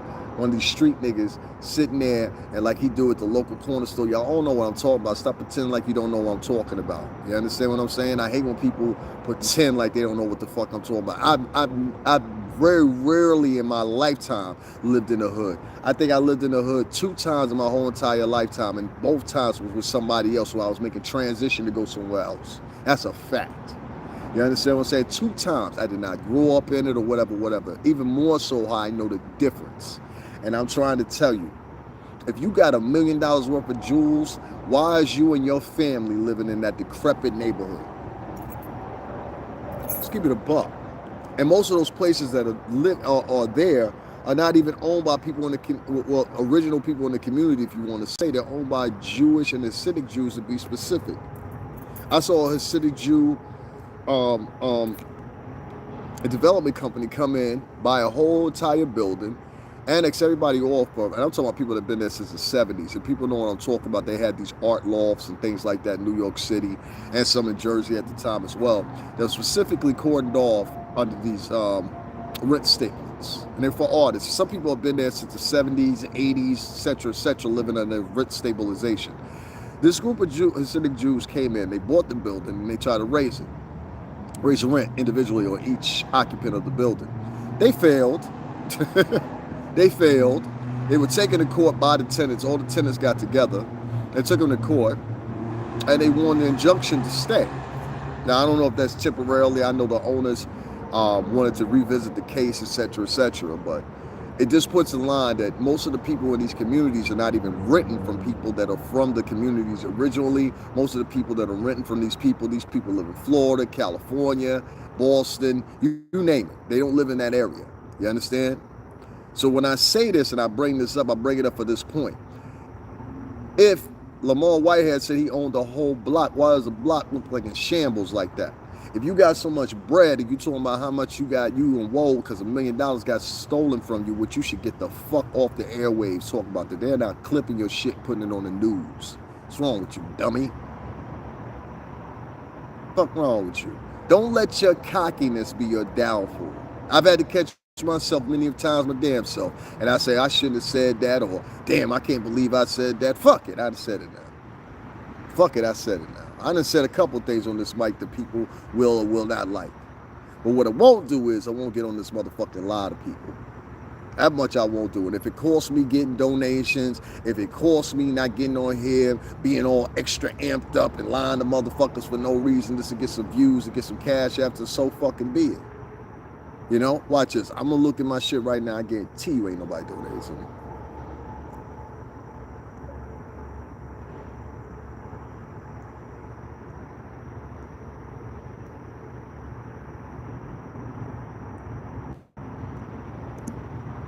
And they have it. It's all good, though. You just got to keep the faith. You know what I'm saying? Just keep the faith with that. Where we at now? We at the hour and 30-minute mark. And what time is it? 11:18. I'm going to do about 10 more minutes of this or whatever. I'll be back tomorrow. We're going to pick this back up. I'm still going to keep on celebrating or whatever. Doesn't matter. Make sure y'all hit the like button. That don't cost nothing. And make sure that those people that see this sort of rebroadcast, this was a donation drive that we did here. Make sure you hit up the like button. Make sure you hit up the Cashapp $STRINGERBELL80. I got to say this, and I think I'm going to end with this. There's a group of African Americans that is so starstruck, so wannabe, and Latinos too, and there's a group of whites too, but I'm going to talk specifically about blacks and Latinos. They're so starstruck, right? They are so smitten by the opportunity and the possibility that they could get somewhere that they will do anything to throw you under the bus. They will do anything to stop you from gaining a dime, etc., etc., etc. I've had it happen here. I had somebody 72 freaking copy and paste messages told somebody, don't donate to this guy. At first, I started deleting them individually, and I figured out if I just blocked the person, all the messages would be gone. But it was the effort that person took to put into that. But this is the same people that will tell you, yo, it's okay to donate to this guy, that guy, even though they've been collecting money for 10, 15 fucking years and they've done nothing. That was my point of bringing up Lamar Whitehead. You had those people in shambles in that little ass church, and there was only one way in and one way out. I know them buildings like that. I know Brooklyn. It's one way in, one way out of little places like that. That was formerly a hair salon, if I had to take a guess. And you left those people in shambles. Now, my question is, are those people going to be back this Sunday? This Sunday ain't even got here yet. You see what I'm saying? And I'm not saying this out of hatred. I'm not saying it out, and I'm not bringing up any of these things. Trust me when I say this. Even at 10K subscribers now, right? I am probably one of the most unappreciated vloggers, and it'll come out later. It'll come out later because I already know how the whole thing's going to end up, and I talked with a friend about this. He said, yo, you know what's going to happen, bro? He said, I seen this happen with another vlogger. He said, people come back and they'll all of a sudden it'll resonate in their mind. Damn, he been trying to tell us what's happening the whole time. And we just wouldn't listen. Or we just didn't see the way he saw it. Or maybe the way he talks goes so far over some people's heads that they take it as if you're trying to assault them mentally. And that's not what I'm trying to do. But I still have to underline the effort of people that are black and brown that will go against people like me. Someone that's only been out of homelessness for like 7 months. I know I say that or whatever, but it was part of my past, and it's something that I deal with mentally day to day, believe it or not, you know. This times I wake up in the morning, I'm like, damn, I'm back in my own apartment. It still hasn't kicked in, you know what I mean? But you'll tell people not to donate to people like me. You'll go out of the way to put 72 messages. You'll go out of the way to, you know what I'm saying, be on your podcast and talk about me. I had somebody send me a link. It was probably a month and a half ago, and the person knows what I'm talking about. Sabrina, what's going on? She sent me the link. She said, yo, look, these dudes is talking about you. I never brought it up because I know if I bring it up, then it'll look like I'm attacking them. Then they'll come back at me, and then I go back at them, and then they want to flag and be like, oh, you was talking about us. I had that happen like 3 times or whatever. You know what I mean? I think Tokyo Tony or one of them, I put up a video and it got flagged or whatever. And it was just crazy, you know? So that's why I don't do too much of that. I try to artistic, you know, make the measures as much as I can. But I'm one of the most unappreciated vloggers I think there is. So I just want to spend this last few moments because I'm getting off of here. This is why I don't do lives too much anymore, and I just do uploads because right now I'm just concentrated on bringing new people here. The more people you have, the more opportunities you have financially or whatever. This is what I plan on doing. I'm building this channel as hard and as much as I can and being dedicated to it, and I will not sit back and be underappreciated by people or whatever. And so one of the benefits of, even if you don't see monetarily what you want to see, one of the benefits is you're getting more options as more and more people come to subscribe. So I'm happy for that, and I'm glad to all the new people. If you see this on a rebroadcast or whatever, thank you for coming in or whatever the case may be. I don't know what people's content is about me or whatever, why they don't like me. And some people do like me, that's why they stay. I think it's a lot more people that do like me that don't like me, so I'm not gonna get on this, oh, woe is me type of vibe. But I just want to say, if you're making preachers rich enough that they can wear $1 million worth of jewels, they can buy $400,000 Mercedes Benz, they can buy up the block, like they say, etc.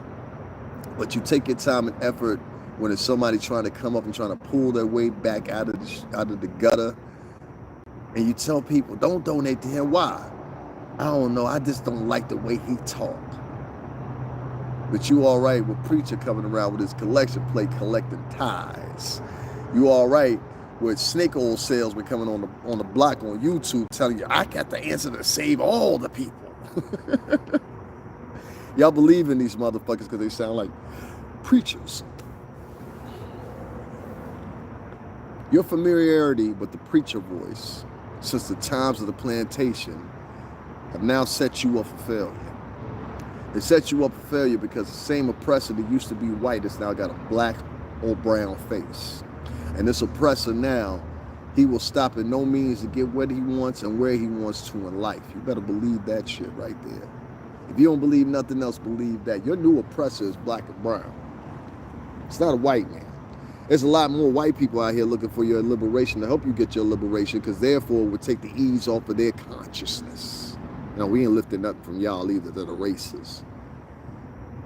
I'm talking about the racist whites. I'm not talking about white folks that's good upstanding white folks. I'm talking about the niggas, not good upstanding black folks. I'm talking about Latinos, not fucking spics. I'm talking about all different denominations of people that have their shitty versus their people that want to get it together and have something going. What you guys don't realize is you're seeing an evolution of new podcasters. You're seeing an evolution of new people like myself that are building their channels. People like us are not stopping, that are getting more views than some of these people that are very much established, but monetarily we're not seeing the replications for them. And I think that's tragic. I think that's bad. You know, I've been here for an hour and 4 minutes. And it's been a couple of times this has happened. There's been other times where it's been beautiful and, you know, somebody hits it up. And if anybody would like to donate, please go to the description box, $STRINGERBELL80. That's STRINGERBELL80. It's also in the title of this, so you don't have to look for it. It's also a PayPal link, GoFundMe link, or whatever the case may be. And I would ask anybody, if you don't plan on ever donating to me, because I do this little poll into my community section earlier or whatever. I'm talking about me right now. We'll get back to Pastor Whitehead. I'll make sure I end that off because I want to quickly end this off or whatever. Because only thing I have to do is just wait this out a little bit longer, and more subscribers going to come. I'm not even counting on the ones that are here, because a lot of the people that I got coming here, they just want to come and hear what I have to say, and they reiterate it, revigorate it, and put it on their page. I've seen that happen several times now. Let me go over there and see what he talking about, see how he said it. Then I'm going to say it on my own. Well, fuck that nigga. I ain't donating a dime to him. So I put up this poll and I said, yo, and I did this a day yesterday. I said, yo, I'm going to have a little donation drive to celebrate 10K, because I really just found out yesterday, you know what I mean? And so I wanted to see what they was going to say. And there was so many people, I think they just said it just to be evil or mean or whatever. They put, no, I would never donate to you. And I'm like, wow, what the fuck did I ever do to you? You know what I mean? I've never said anything too salacious that was unwarranted on this channel. From the way that people have come on here and attacked me, the way people have come on here and tried to denounce me and say I'm this, I'm that, without ever meeting me, you know, in person, without ever having a sit-down conversation with me or whatever. There's probably 3 people that watch my podcast on a regular basis that talk to me, you know. And I have to say probably Annette is one of the top ones or whatever. You know what I'm saying? Very supportive woman, always been there for me. You know what I'm saying? Calls me all the time. Sometimes it be nosy. I expect that. That's my girl though, fuck that. But there's only like 3 people on here that I've ever personally talked to. And so I guess what they do is, and what I found is, a lot of black and brown people, they can't believe when somebody that looks just like them is being honest. They hate that. It seems like, you know what I mean? I'm not trying to poke holes in nobody or take jabs at anybody. I'm not upset. I hate when somebody says that shit. You mad? Bishop Larry Reed said that. You just mad. So what if I was mad? Mad is an emotion. God gave it to me. If I want to be mad, I can be mad. If I want to be happy, I can be happy. And these emotions that God gave me. Y'all make sure y'all hit that like button. If y'all don't feel the need to donate, please hit the like button. It helps out and get this video to people that will, that can't afford it. They can't have the gumption to at least see through the chuck or whatever. And the reason I'm so adamant about what I'm talking about right now is because this is not the first time I talk about shit. Like, I've talked about this regularly. I've talked about this so much that now other vloggers are talking about it. And this time shall pass, and people will come back and they'll be like, yo. And I've had this happen like several times now. Where people come back and they'll be like, yo, you remember that stuff you was talking about on your joint? Yo, that really happened. I'm like, yeah, I told you. If it was a snake, it would have bit you. Yo, pardon me, I just put some lotion on my face. If it was a snake, it would have bit you, you know? They don't listen. They only listen to hype. They only listen to what's going on. They only listen to, yo, what the joint at. Even when I was some of y'all and I was younger than y'all, as y'all, I never paid attention to the hype. I thought that's what, you know, separated us. Nowadays, y'all just go to the hype. That's it. Whatever the hype is. So ending on talking about Larry Reed and Lamar Whitfield, whatever his case may be or whatever, I wanted to say this out because, you know, I've fallen back. And like I said, once this channel was built more, you know what I'm saying? I want to congratulate myself once again for getting this channel to 10 grand, 10.1 grand. Well, what happened is my options will open up as I get more and more followers here, and I'm not worried about that. And I see the demographic in which YouTube is trying to take me, and I appreciate that. I need to get out of, as one time was spoken by Dick Gregory, I need to get out the Negro business. There's no money for me in the Negro business whatsoever. I fit a different demographic, and that's fine. That's fine, you know. I'll Wayne Brady the shit out of this shit. You know what I mean? Whatever. Because at that time, the reason I say that like that, and many people might be shocked, the reason I say that like that, thank you, and that the reason I say that like that is because, yeah, money laundering, that was the other thing yep. The reason I say that like that is because of the pure simple fact, I said this in the equation before and I'll say it again. You can get a guy graduating from Yale University, right? And you can get another guy that's just getting out of prison. They will show more love and interest to that guy getting out of prison than the guy that just graduated Yale. This is the thinking pattern of many black and Latinos. They talk about this financial liberation and everything like that, but financially they are very distraught people as far as where to place the money, who to place the money in whose hands, and who to, as we say in the streets, paper up. You understand what I'm saying? Y'all want to paper up the wrong people. And I can't be a part of that. I can't be part of that. You know, there was this thing 50 Cent said one time. He said, yo, the guys, I forgot what record label it was at the time, I want to say. It might have been Atlantic. It might have been Atlantic Records. It might have been Atlantic Records. He said, yo, when I was over there, he was like, yo, we don't want to get this kid $1 million. It might have been Koch. He said, we can't get this kid $1 million. He might take that $1 million and shoot up everybody on the block. He might kill everybody. That came out 50 Cent's own mouth, and he knew this from being from the streets and knowing, really from the streets, and knowing the fact that it almost goes the same thing with the rappers of nowadays that you say. You're giving kids that never had anything, you're giving millions and millions of dollars and thinking they know how to financially take care of it. And what we find even with rappers that are my age range or older, most of them are older than me, what we find with them is tax evasions and, you know, court stints or whatever. You just look at their history, even when it comes down to actors. I mean, look what happened to this guy, Wesley Snipes. He had to go hide in Africa because of tax reasons. You know, these guys, they know how to put their money into all the wrong hands. And what I'm saying is, it should have been some point in time that somebody pointed out the fact, we're in this fucking Hubble that he's trying to call a church. Meanwhile, this guy's wearing $1 million worth of fucking jewelry. And I got to live with the contention that I can't go on my own fucking channel that I build, that I upload things, that I edit shit. I took a video yesterday, it took me 2 hours and 15 minutes to edit. And nobody notices that. You know, they don't care about that. They care about who's talking loud. They care about who's dissing who. They care about who's attacking who. They care about who took the L this week or whatever the case may be. And I find it time and time again. So how long can you sit back and advocate for people that think like that? You can't. You can't.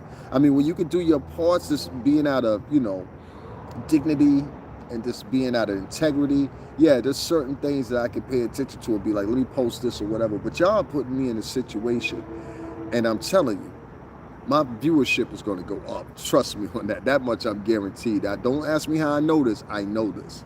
It will be another time we come back to the discussion, and I'll be at 25,000 and 50,000 and 100,000. And all you will sit back and you'll be like, damn, I should have supported them then. You didn't. You didn't. And at that time, my concentration is switched immensely. At that time, my concentration is now switched to this. I have to provide people the stories of Kim Kardashian. I have to provide people the stories of this and that other white star or star that's non-black, because if I talk about these people on my channel, it gets no views. Unless it's a certain entity or a certain tier of black person like your Will Smiths, Kevin Hart's, or whatever the case may be. That's a position that my people have put me in. And it's a damn shame.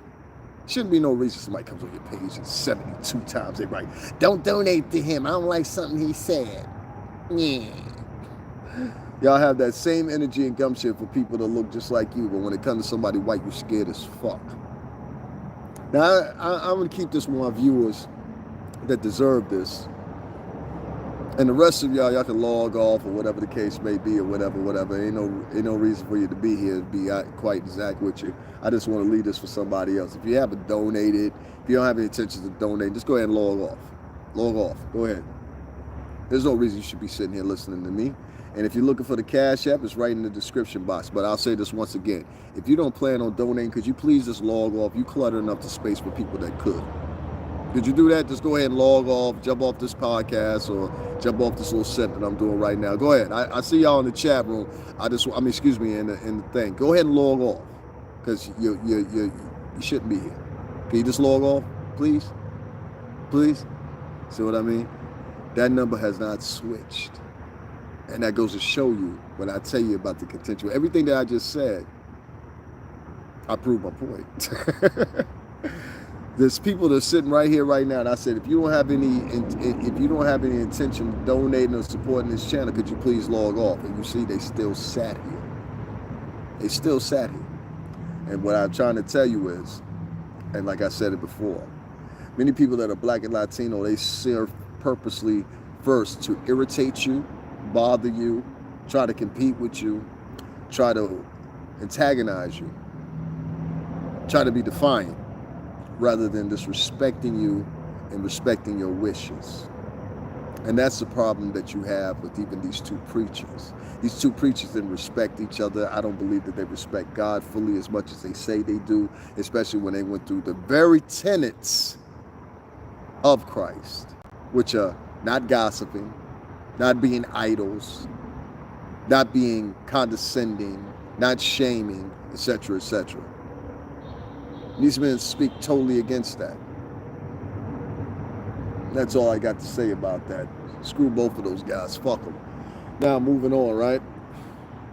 I want to talk about this young man that was actually in the subway and got himself into a fight with two New York City police officers this past weekend. I want to talk about him real quick. Yesterday, when I first talked about this young man, it seemed to a lot of people that I was attacking this young man, and I wasn't. What I was talking about was something very much different, and sometimes putting this in 1 minute, you can't get it out.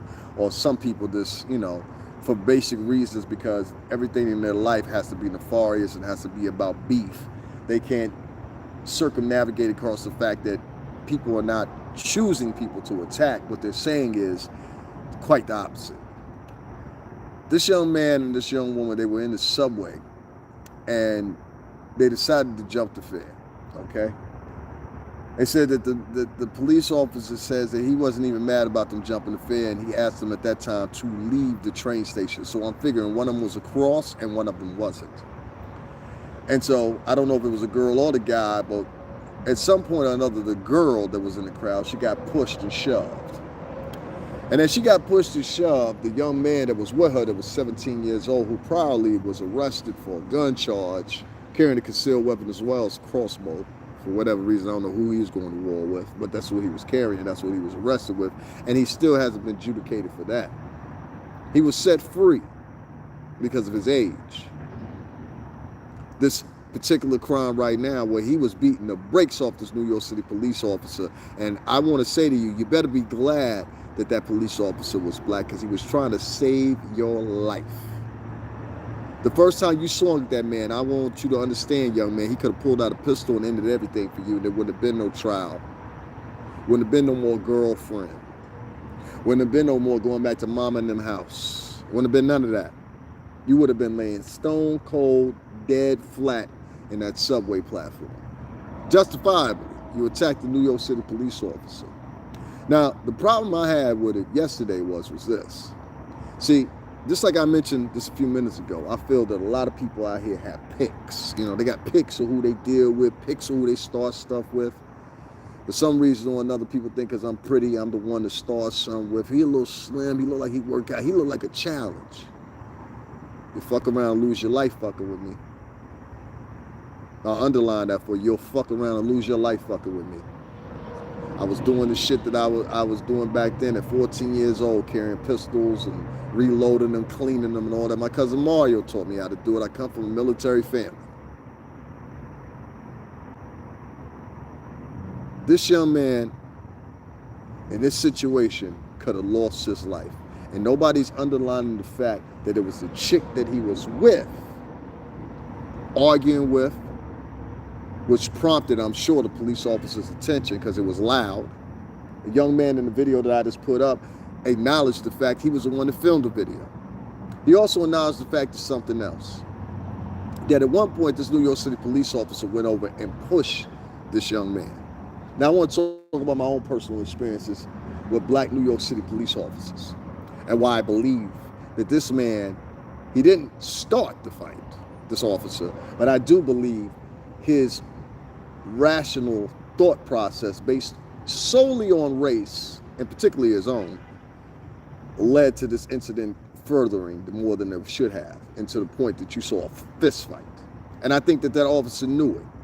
And I want to say this, and I added in, I find that black female officers And I talked about that here on this channel. I find that black female officers and Latin female officers tend to be the most crankiest and nastiest and belligerent selectively to their own people than they do versus someone white. And I've seen it a million times, and I don't give a damn what you say. I've been on this earth for 40-something years now, light. And I've seen it a million times. So ain't no way you're going to tell me my perception is not what I'm seeing. And I'm going to tell you what I mean. Now, I live out here in Connecticut, and don't get me wrong. I've lived here entirety of my life. And my adult life specifically, and my teen life. And I've never, ever, ever, now I won't say ever, but I have not only, probably a few times, ever had the problem of having a white police officer go but so far. You understand what I'm saying? They'll talk a little shit to you. They'll threaten you with the little subliminal taunts and shit like that or whatever. You better tell us now. You're going to prison. You know, they do that. That's their job.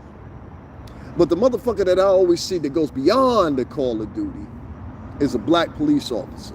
Specifically, a female black or Latin police officer. Female black or Latin police officer. The only one that tops them in secondary of command is a black or Latin male officer.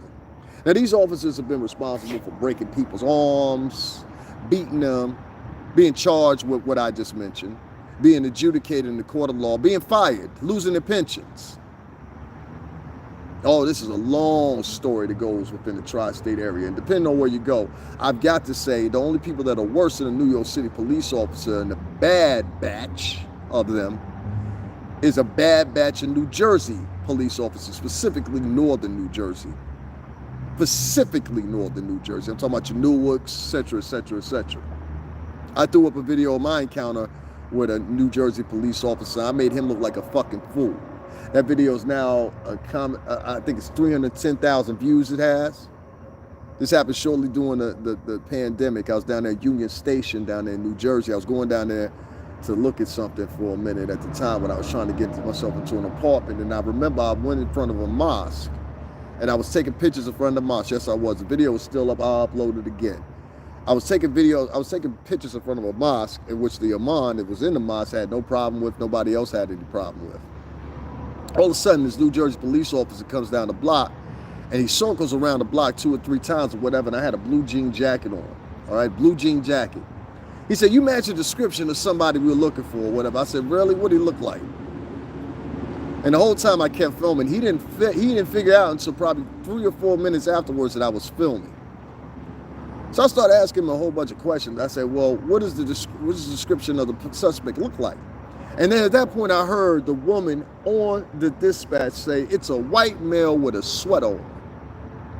And I heard it clearly. The other officers that came there to attend him and back up had heard it clearly. And I said to them, and I looked as I was on the camera, and I said, you just said a white male. Do I look white? Do I look white? He said, well, you just hold on one second. I said, no, I'm not white. There's no getting around that. I said it on the camera. There's no getting around that. How the fuck are you going to tell me I'm white? Are you crazy? You fat, pudgy, Napolese fucking Italian trash? Oh, don't get that wrong. There's nothing worse than Napolese trash. Nothing worse in this world. I'd rather deal with the niggers of niggers than deal with some Napoli trash. I grew up with Italians and Greeks. I know the difference. I know Napolese trash. Going around talking about, I'm Italian. No, you are the trash of the Italian culture. Italians know this. And they address you as such. Euro trash, if you need to put it short. Well, I've met tons of Euro trash. German Euro trash, French Euro trash, you name it. I've met them. Cussed them out. Some of the most racist motherfuckers you ever meet in your life. I'd rather meet a United States far right winger. At least you can have a conversation with them. They might not agree with you, but at least you can have a conversation with them motherfuckers. Euro trash, far right separatists, oh, forget about it. Forget about it. They still think the Third Reich is coming back.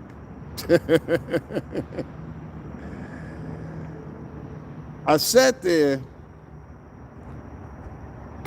And I looked at this video with this young man, and I repeatedly looked at it or whatever, and I said to myself, what that young man had attacked those two officers, him and that young girl. Now, make no mistake about it, him and the girl, they were beating the brakes off both of these black female and male officers, beating the brakes off them. I was like, let him go, shorty, let him go. 17. Y'all need to put that little motherfucker in the gym somewhere. That's what y'all need to do, let him burn some of that shit off. You might have Mike Tyson syndrome. You know, Mike Tyson was crazier than a motherfucker. He was out robbing people, all kinds of shit in Brooklyn. In Brooklyn. There's a story by Mano.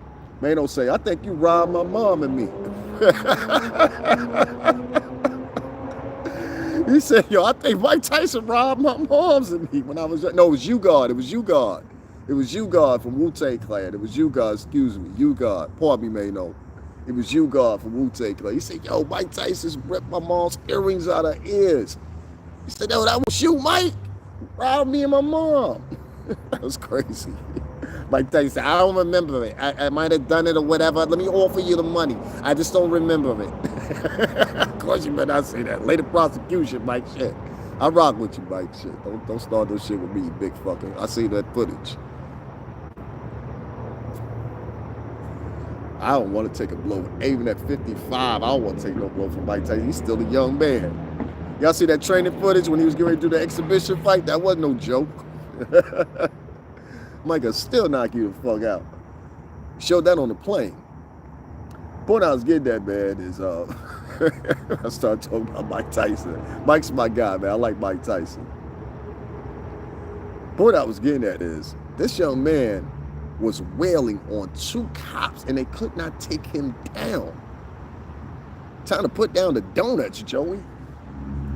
Time to put down the donuts. Too many late night snacks.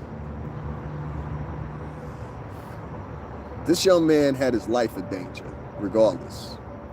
And I will commend those two officers for keeping their cool and not shooting this young man. And I gotta tell you, young man, I don't know who raised you. I'm figuring you come from a single parent household. Because usually boys that come from households with two parents they worried about when they get home. You know, or they come from a two-parent household and the man is weak in the household.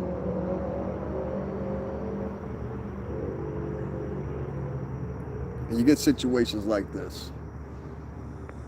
Now on the other side, that cop provoked that man, and I know this because I've walked through the New York City subway system. I still do to this day. Hell, I was there 3 days ago. And when I walked through the New York 4 days ago, excuse me, when I walked through the subway system or whatever, the cops down there now, right? The cops down there. They don't do much of nothing. They sit around in a group, he on the clock. There's video and shit like that that's been sent to Pix 11, NBC 10, and a couple other ones. We ain't got to make nothing up. They said it about y'all.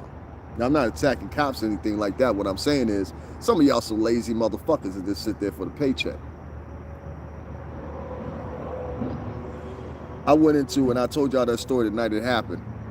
I was in Grand Central. I was outside smoking a cigarette initially.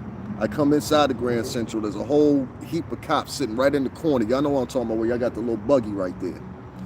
And this man was already outside, homeless man, mentally unstable. He was already outside messing with the drivers out there and all that shit or whatever that was dropping people off, right? So when I went inside, I always watch a motherfucker, especially that late at night. It was like 1 or something in the morning. And I was catching my train. I was catching one of the last trains to come home. So I always watch a motherfucker. Oh, you got to watch these crazy, loopy motherfuckers. I've been telling y'all that.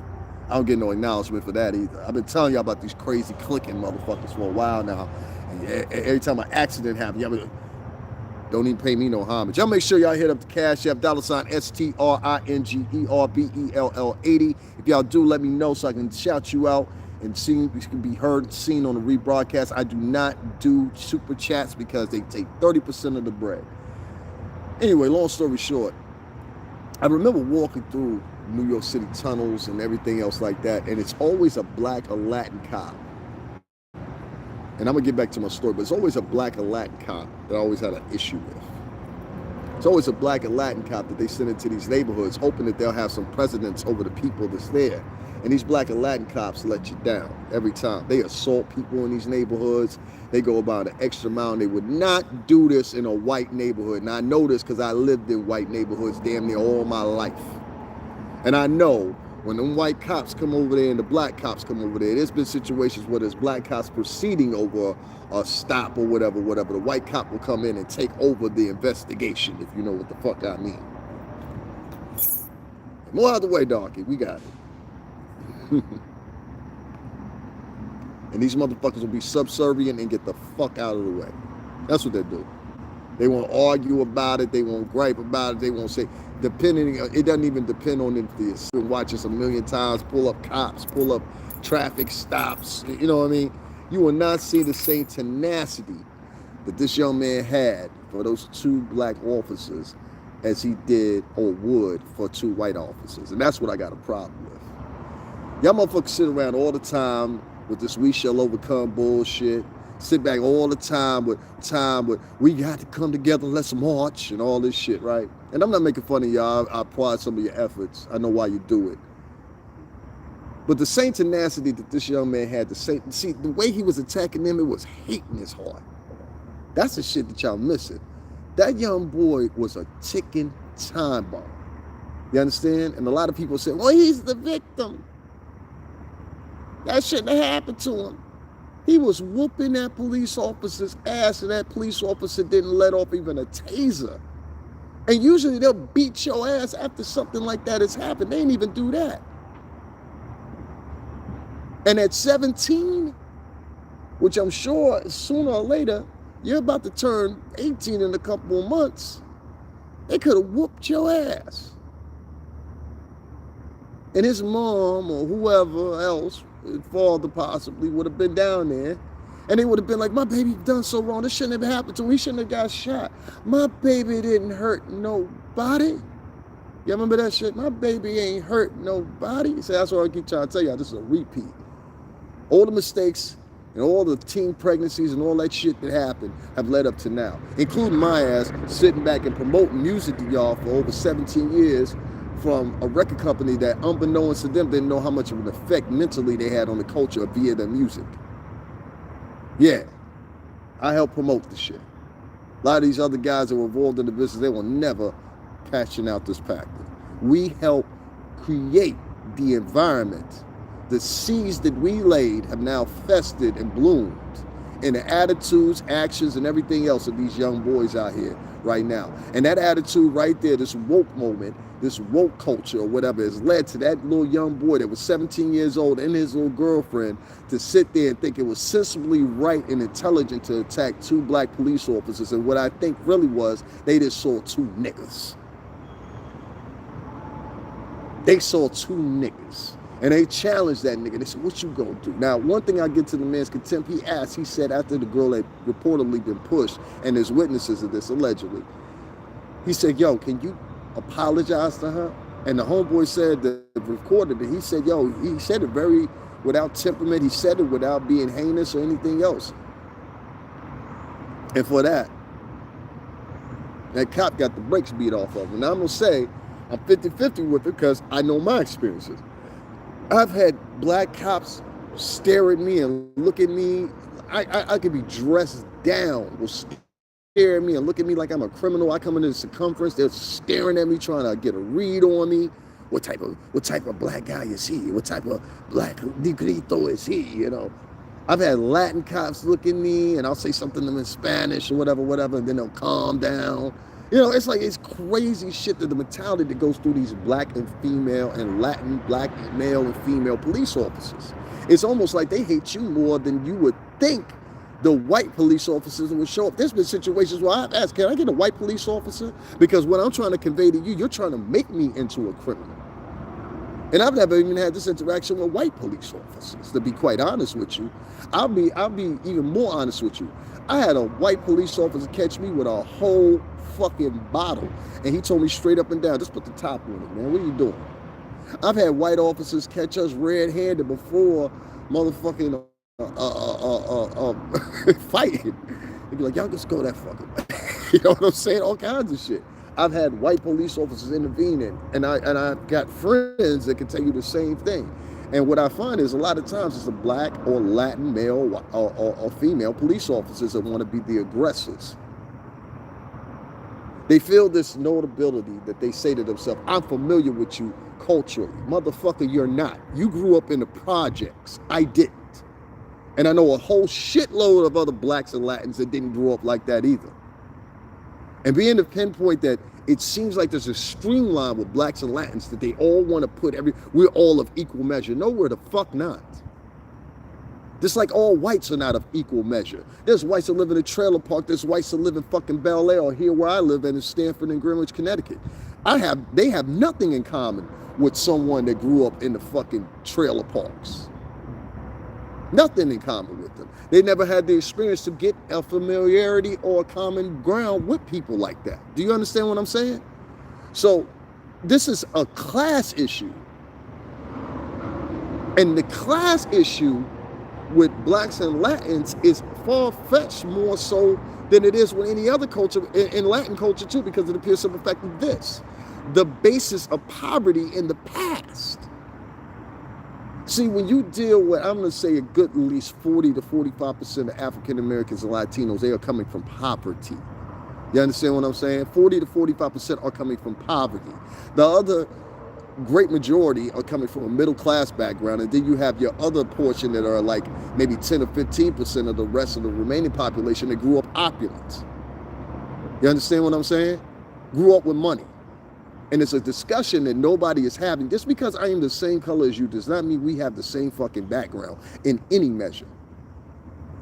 And I see it more exerted by this tier of black and Latin men and women that are in these so-called, what they feel in their mind, are power positions. Cops, judges, you name it, etc. Not all exert this type of behavior, but there's many that do. And it's threatening. And what a lot of these young boys come into the conversation, or when they come into interaction with these people, what they think first in their mind is, this is somebody that's already going to pinpoint me as being guilty, or pinpoint me as being somebody that's not worth the life measurement of someone else that did not look like me or had the same skin hue. This is what these boys think. They think it now traditionally. They think it now traditionally. And what I mean by that, generationally and traditionally, what I mean by that is this.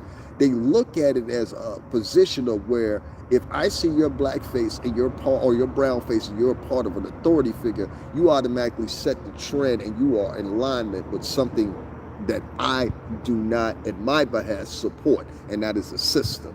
And the adapted system in which you somehow or another circumnavigated not only your personality, but your dignity and integrity, and you looked at me and deemed as me worse than the whites when you say I am the problem. You know who this remind me of? Do you know who this remind me of?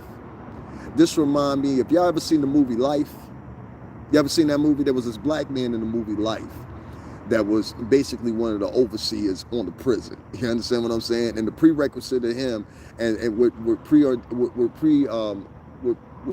predated him, was the same person that would be the black man that was riding on the plantation looking after the field help.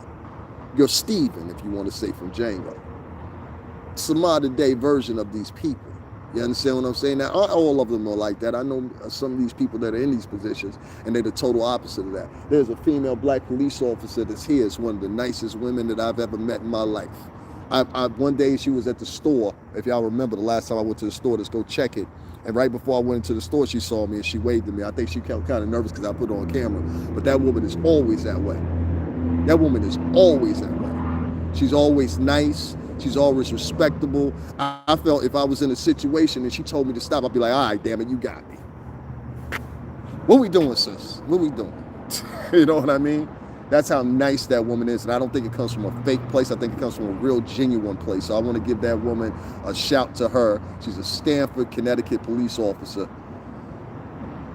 Now, I'm pretty sure if you press her, she don't play that bullshit either. You know what I'm saying? But as a person, that is one of the nicest women I've met in this town, and I'm going to recognize it. Y'all give me 1 second. I'm going to share this again.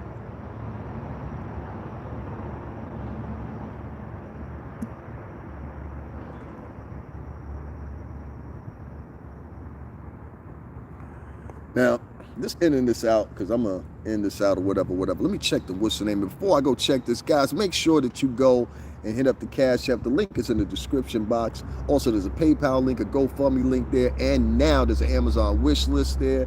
In case you just want to purchase me something or whatever off that Amazon wish list, you're there to do it. The only thing you have to do is hit the description box. You're going to see it's going to pop open. It's going to say more. Hit that and you'll see a whole list, not only mentioning that, but some of the things that I mentioned tonight as far as Lamar Whitefield and Larry Reed and their beef. And also this young man that I'm talking about. There's links that I've done for the videos in the description box that y'all can go look up, check those out or whatever, and get up to know everything that I'm talking about here. Black men, black women, and Latin men and Latin women, you have lost a generation. You have lost a generation. You have failed a generation. People are amazed. I'm in my 40s, young 40s, but I'm in my 40s. So everybody want to guess how old I am and shit. I'm in my 40s. I'm in my young 40s though. And I remember the other day, which was 4 days ago, I was going to New York and there was these young men in there. They were from Mount Vernon. Young boys, they were about 12, 13 years old, and they were play boxing, air boxing. That's what we used to call it, slap boxing, you want to call it, in the train station. They gonna remember me because I told them to follow me on YouTube. So boys, if y'all see this, make sure y'all check me out. You know what I'm saying? And they'll tell you this is true if they come up in the comment section and they hear this. They were in the train station, and there was like 6 of them. It was two boys that I later found out because they were joking around. 2 of them were Mexican, and the other 4 boys were black. And so they was around about 12, 13 years old, whatever. They're trying to figure out the machine to get a ticket to go home. And I said, look, y'all just get the group ticket, put it all together, whatever. One person be responsible for the ticket. I helped them out the machine, everything like that or whatever. But the thing was, when I started talking to those boys stopped everything they were doing and they paid attention to what I was saying. Not only did they pay attention to what I was saying, I ran it back for them so they would know how to do it on their own. You understand? And at no time did I treat those boys like they were dumb. Because most people, what I'm saying is, most people walk into that machine and it's self-explanatory, but it's not like that for everybody. And so I never took a moment to say to these little boys, oh, y'all dumb, y'all slow. If it was my kid, he would, you know what I mean? I never did any of that. What you have is a lot of older black and Latin Americans or people that have been put into these little positions or whatever, where they think they have some authority. And that's why I was talking about that day when I was on the train and that lady, she wouldn't let me scoop. But the funny thing is, another man let me scoop on the train the other day, which was funny as hell. And what was he? He was a white guy. You don't have any real power. So you want to exert to us and you want to show to us and come into the hoods or come into the, you know, the saturated neighborhoods of minorities. You want to come into those neighborhoods and poke your chest out and be looked at as a Superman on the block. But in reality, in your job description, you have no fucking power. You have no power. You answer to someone. The person you answer to probably doesn't most of the time respect you. You're underpaid.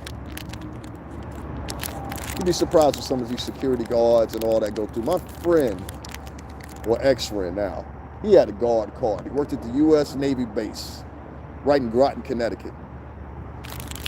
And I saw how his attitude changed once he became a security guard. He started becoming really what you want to call a dickhead. And he used to come, and he would come back around me, and he would talk about all these little silly-ass scenarios and shit to really, in my opinion, to kind of separate himself in some type of, I don't know, whatever type of view he had in his mind versus other people of color. And I was thinking to myself, and I said to myself, okay, well, I've been in the fucking music industry, and you've never worked in that field. So I know I have more experience than you, I have more expertise than you, and when I need to get advised, I am, you know? I don't have to pretend or, you know, a lot of motherfuckers sit back and pretend. They like to pontificate and get on their lives and so, what we really have to do, you know, and this makes them feel better. Not in society, it makes them feel better than you. I'm better than you. This is a weak man. This is a weak person that does this type of activity. This is the type of person that you can never trust, never ever trust. Because this person at the drop of a dime will sacrifice you and throw you in a river and drown you and hold you down if it'll make them get one stint ahead. I've seen black and female police officers handle black and Latin kids like they was shit. Like they didn't have a black and Latin kid themselves at home that looked like one of the same kids that's sitting there giving a rough time to. I'm not necessarily saying harassing. I'm saying going behind the line to give these kids a tougher time than you would give to some white children.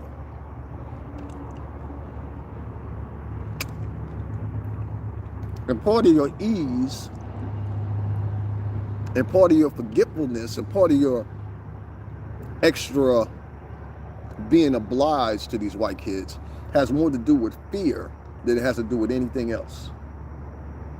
I'll say it again, it has more to do with fear than it has to do with anything else. Y'all make sure y'all hit the like button for me.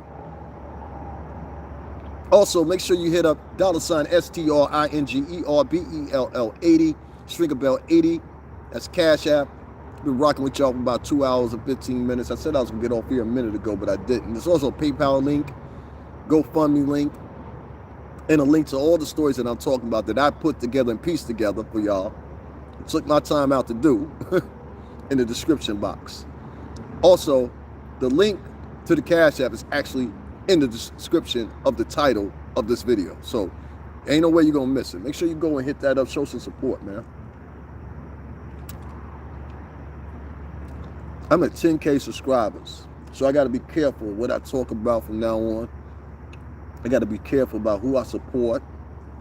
I got to be careful about the stories I support. And so I need y'all support so I can continue supporting these types of stories like this and breaking down stuff like this, because I'm very good at it. A lot of people don't know. My auntie was one of the first ones. God bless her heart, Melanie. She was one of the first ones to have a public access channel talking about issues like this in the South. She had her own segment on public access, which now y'all call YouTube. But back then it was a big deal. She would talk about black issues and African issues and everything like that. And the same thing happened to her. Nobody would support her. She even had people just like me that were jealous of her and say, don't support her. Don't support her endeavors. Don't support her luncheon. Don't support her. Yeah, somebody actually said she had a luncheon. She was trying to get black business leaders together and stuff like that or whatever. I was a kid when this was going on. So I was like 7 or 8 years old or whatever, but I remember it. It's like, they go Auntie Melanie on TV, you know?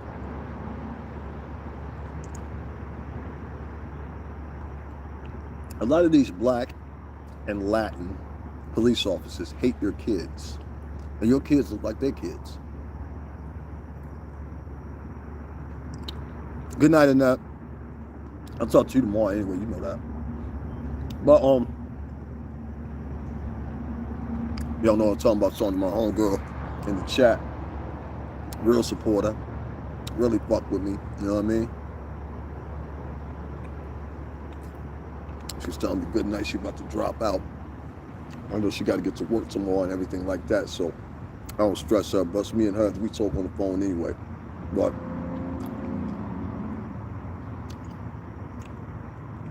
many of these black and Latin supporters, excuse me, by these black and Latin cops, they hate your kids. There was a song put out years ago. Boogie Down Productions, KRS-One. Go look up the song. It's called Black Cop. Y'all think this is new? Go in the room right now if any of y'all got kids and ask your kids, have you ever been harassed by a black cop, male or female? Have you ever been given a tough time? There's a difference between a tough time and being harassed. I want to underline that. And ask them. And some of it is bad parenting, don't get me wrong. Some of that's responsible. But most of the time it's bad copying. It's bad police work. It's bad attitudes that come from motherfuckers in a normal situation. If that city or that town or that province didn't need cops, this motherfucker wouldn't even be on the force.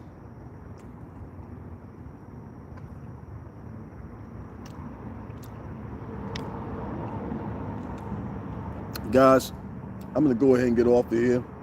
Before I do, I just want to say this. To that young man, I hope you get your life straightened out. That's for one.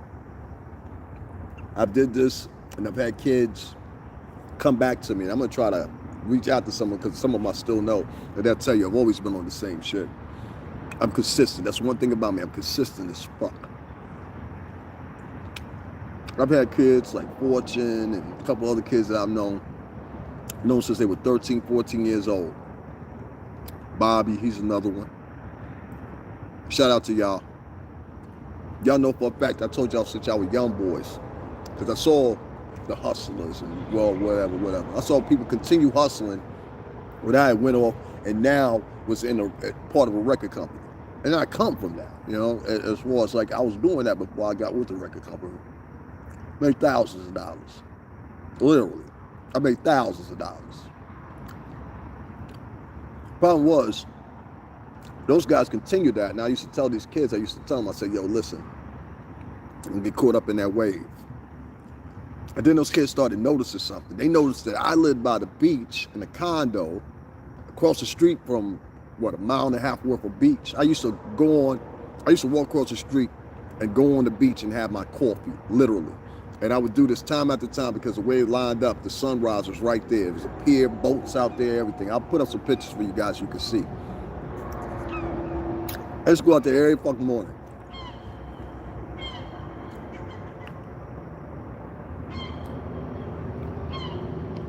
I've probably seen a cop in my area in the 8 years that I lived in that condo, probably 6 times.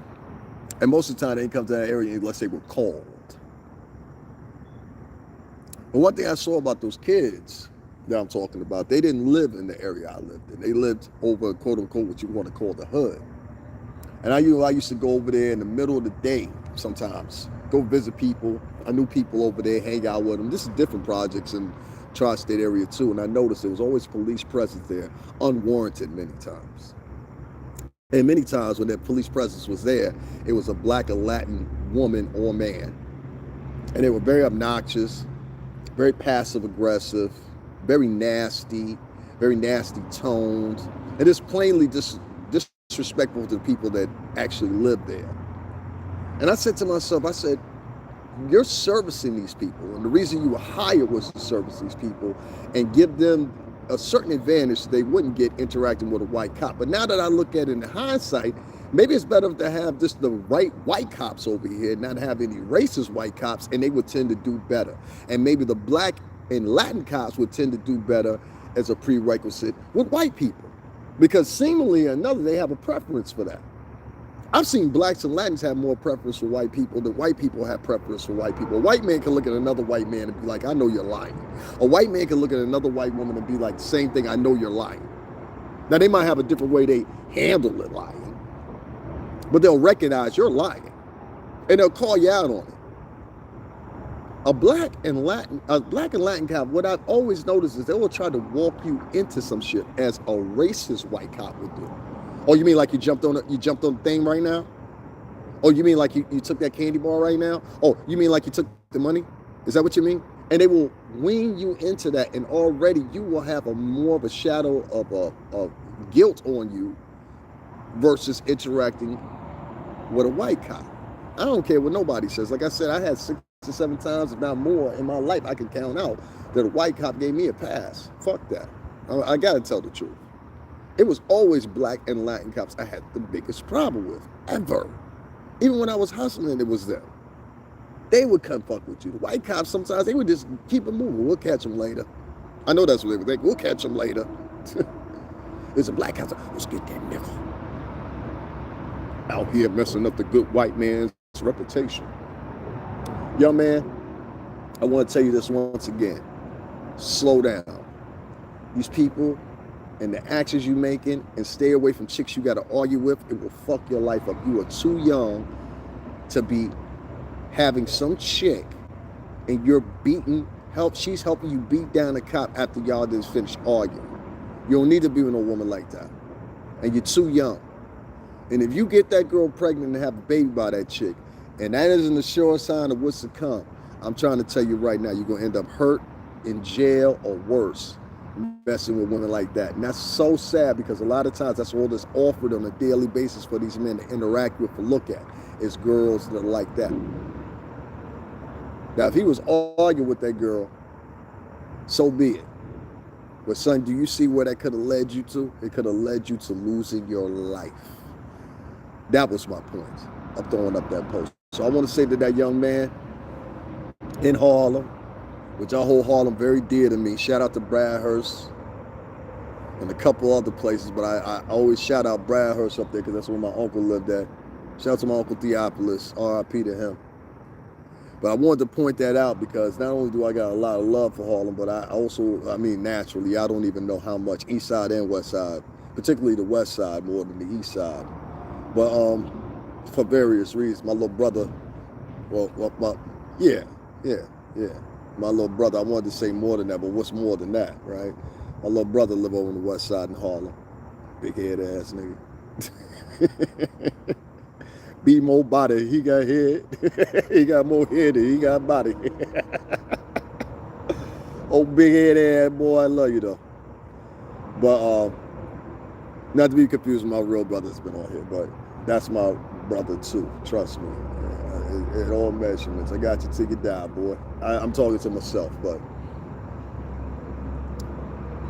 a lot of times when you get these black cops and Latin cops, security, whatever they may be, you always find a contention that these guys have some type of disdain for your children, and it makes me scared because my kid, regardless of what I have, is going to either be brown or black. You know what I mean? Brown or black, depending on my mate. It's going to be brown or black. And when my child have to go through the same thing, I get mistaken a lot of times in my daily for being younger than what I actually am because I still am young. But some people will put me in a category. One man thought I was 28 years old. I don't know why he thought I was 28. Then another guy thought I was like 33, 34. Then when I tell him my age, they're like, well, you're still young, but damn, I didn't think you were that old. You know what I mean? Like, they're shocked by it. I've had that problem trying to date girls too, you know, and I hope it stays like that for a long time. I ain't complaining, you know, at all.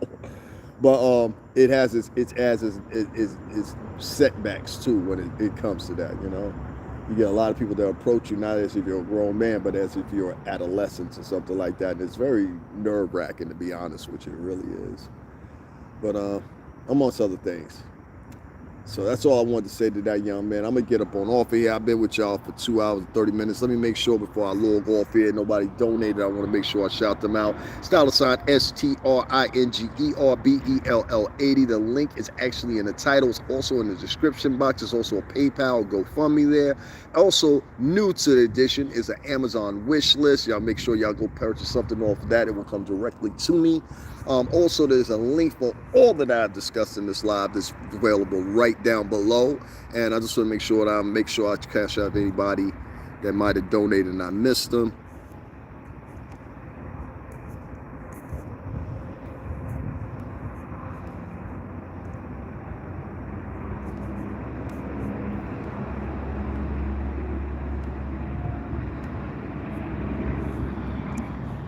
Well, it's all good.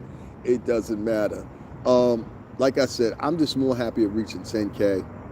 I look at this on the bright side. It's amazing. These 6 people that sat here and they listened to me the whole fucking time, right? But they didn't donate a dime. That's like hilarious. Why were y'all sitting here listening to me for? Like, oh, I forgot, black and Latin people, y'all like everything for free. I'll talk about that another time. But anyway, sitting here doing this whole little diatribe or whatever, I'm not going to get mad. I'm not going to get upset or whatever, but I'm just saying I'm so glad that my channel is growing. I can celebrate this by myself. I don't need anybody to celebrate with me. But I am so glad that my channel is growing. And as it grows, the monetary possibilities just open up even more and more and more. So I'm not taking tonight as a hit, even though I've been on here for 2 hours and 30 minutes and get one donation. That's fine. The one thing I want to accentuate is this channel is going to grow. We're going to go from 10 to 20 to 20 to 50, from 50 to 100,000. And once I hit that 100,000 mark, it's just, once I hit that 20,000 mark and the 10,000 mark, it's just all uphill from there. So a couple months now from now, a lot of y'all be looking back or whatever, y'all come back here and be like, yo, you know what? I should have supported him or whatever. And I'm going to call you motherfuckers out that didn't. I'm going to make sure I do. And I want to make sure whatever my chat is at the time, whether it be, 400, 500, like some of these guys get or whatever, and I see that really relegates you guys towards whether or not that you want to donate or not, because that's temperament on whether or not you're seen. I think I don't have the correct setup for y'all to be seen, and I'm sorry. I do it my way. I'll make your own personal post, or I'll make sure I shout you out here on the thing. That's why I always check that out. But nah, other than that, I'm not. I'm financially sensed and I'm smart and I'm very good with saving money. So I know that financially, like I said earlier in the broadcast, y'all can go back and check that out. Financially, all this, lifetime wealth and what do you guys call it? Generational wealth and all that shit or whatever. It's a farce, and it's only meant to be. I honestly and truthfully believe this, and I know I keep saying this is the last thing I'm gonna say, but if there was anything as the boule, as you guys call it, right, which is not the name of it, but if there's anything called the boule, right, what you guys don't realize is a new version of it is being created right in front of your face, and you're attributing and helping to do so. And the reason I know this is because, well, I just know it. Let me put it that fuck away. Fuck that. Ain't nobody pay for that answer. The reason I know it is because I know it. You're actually creating the new brown paper bag society. Yo, guys, have a good night.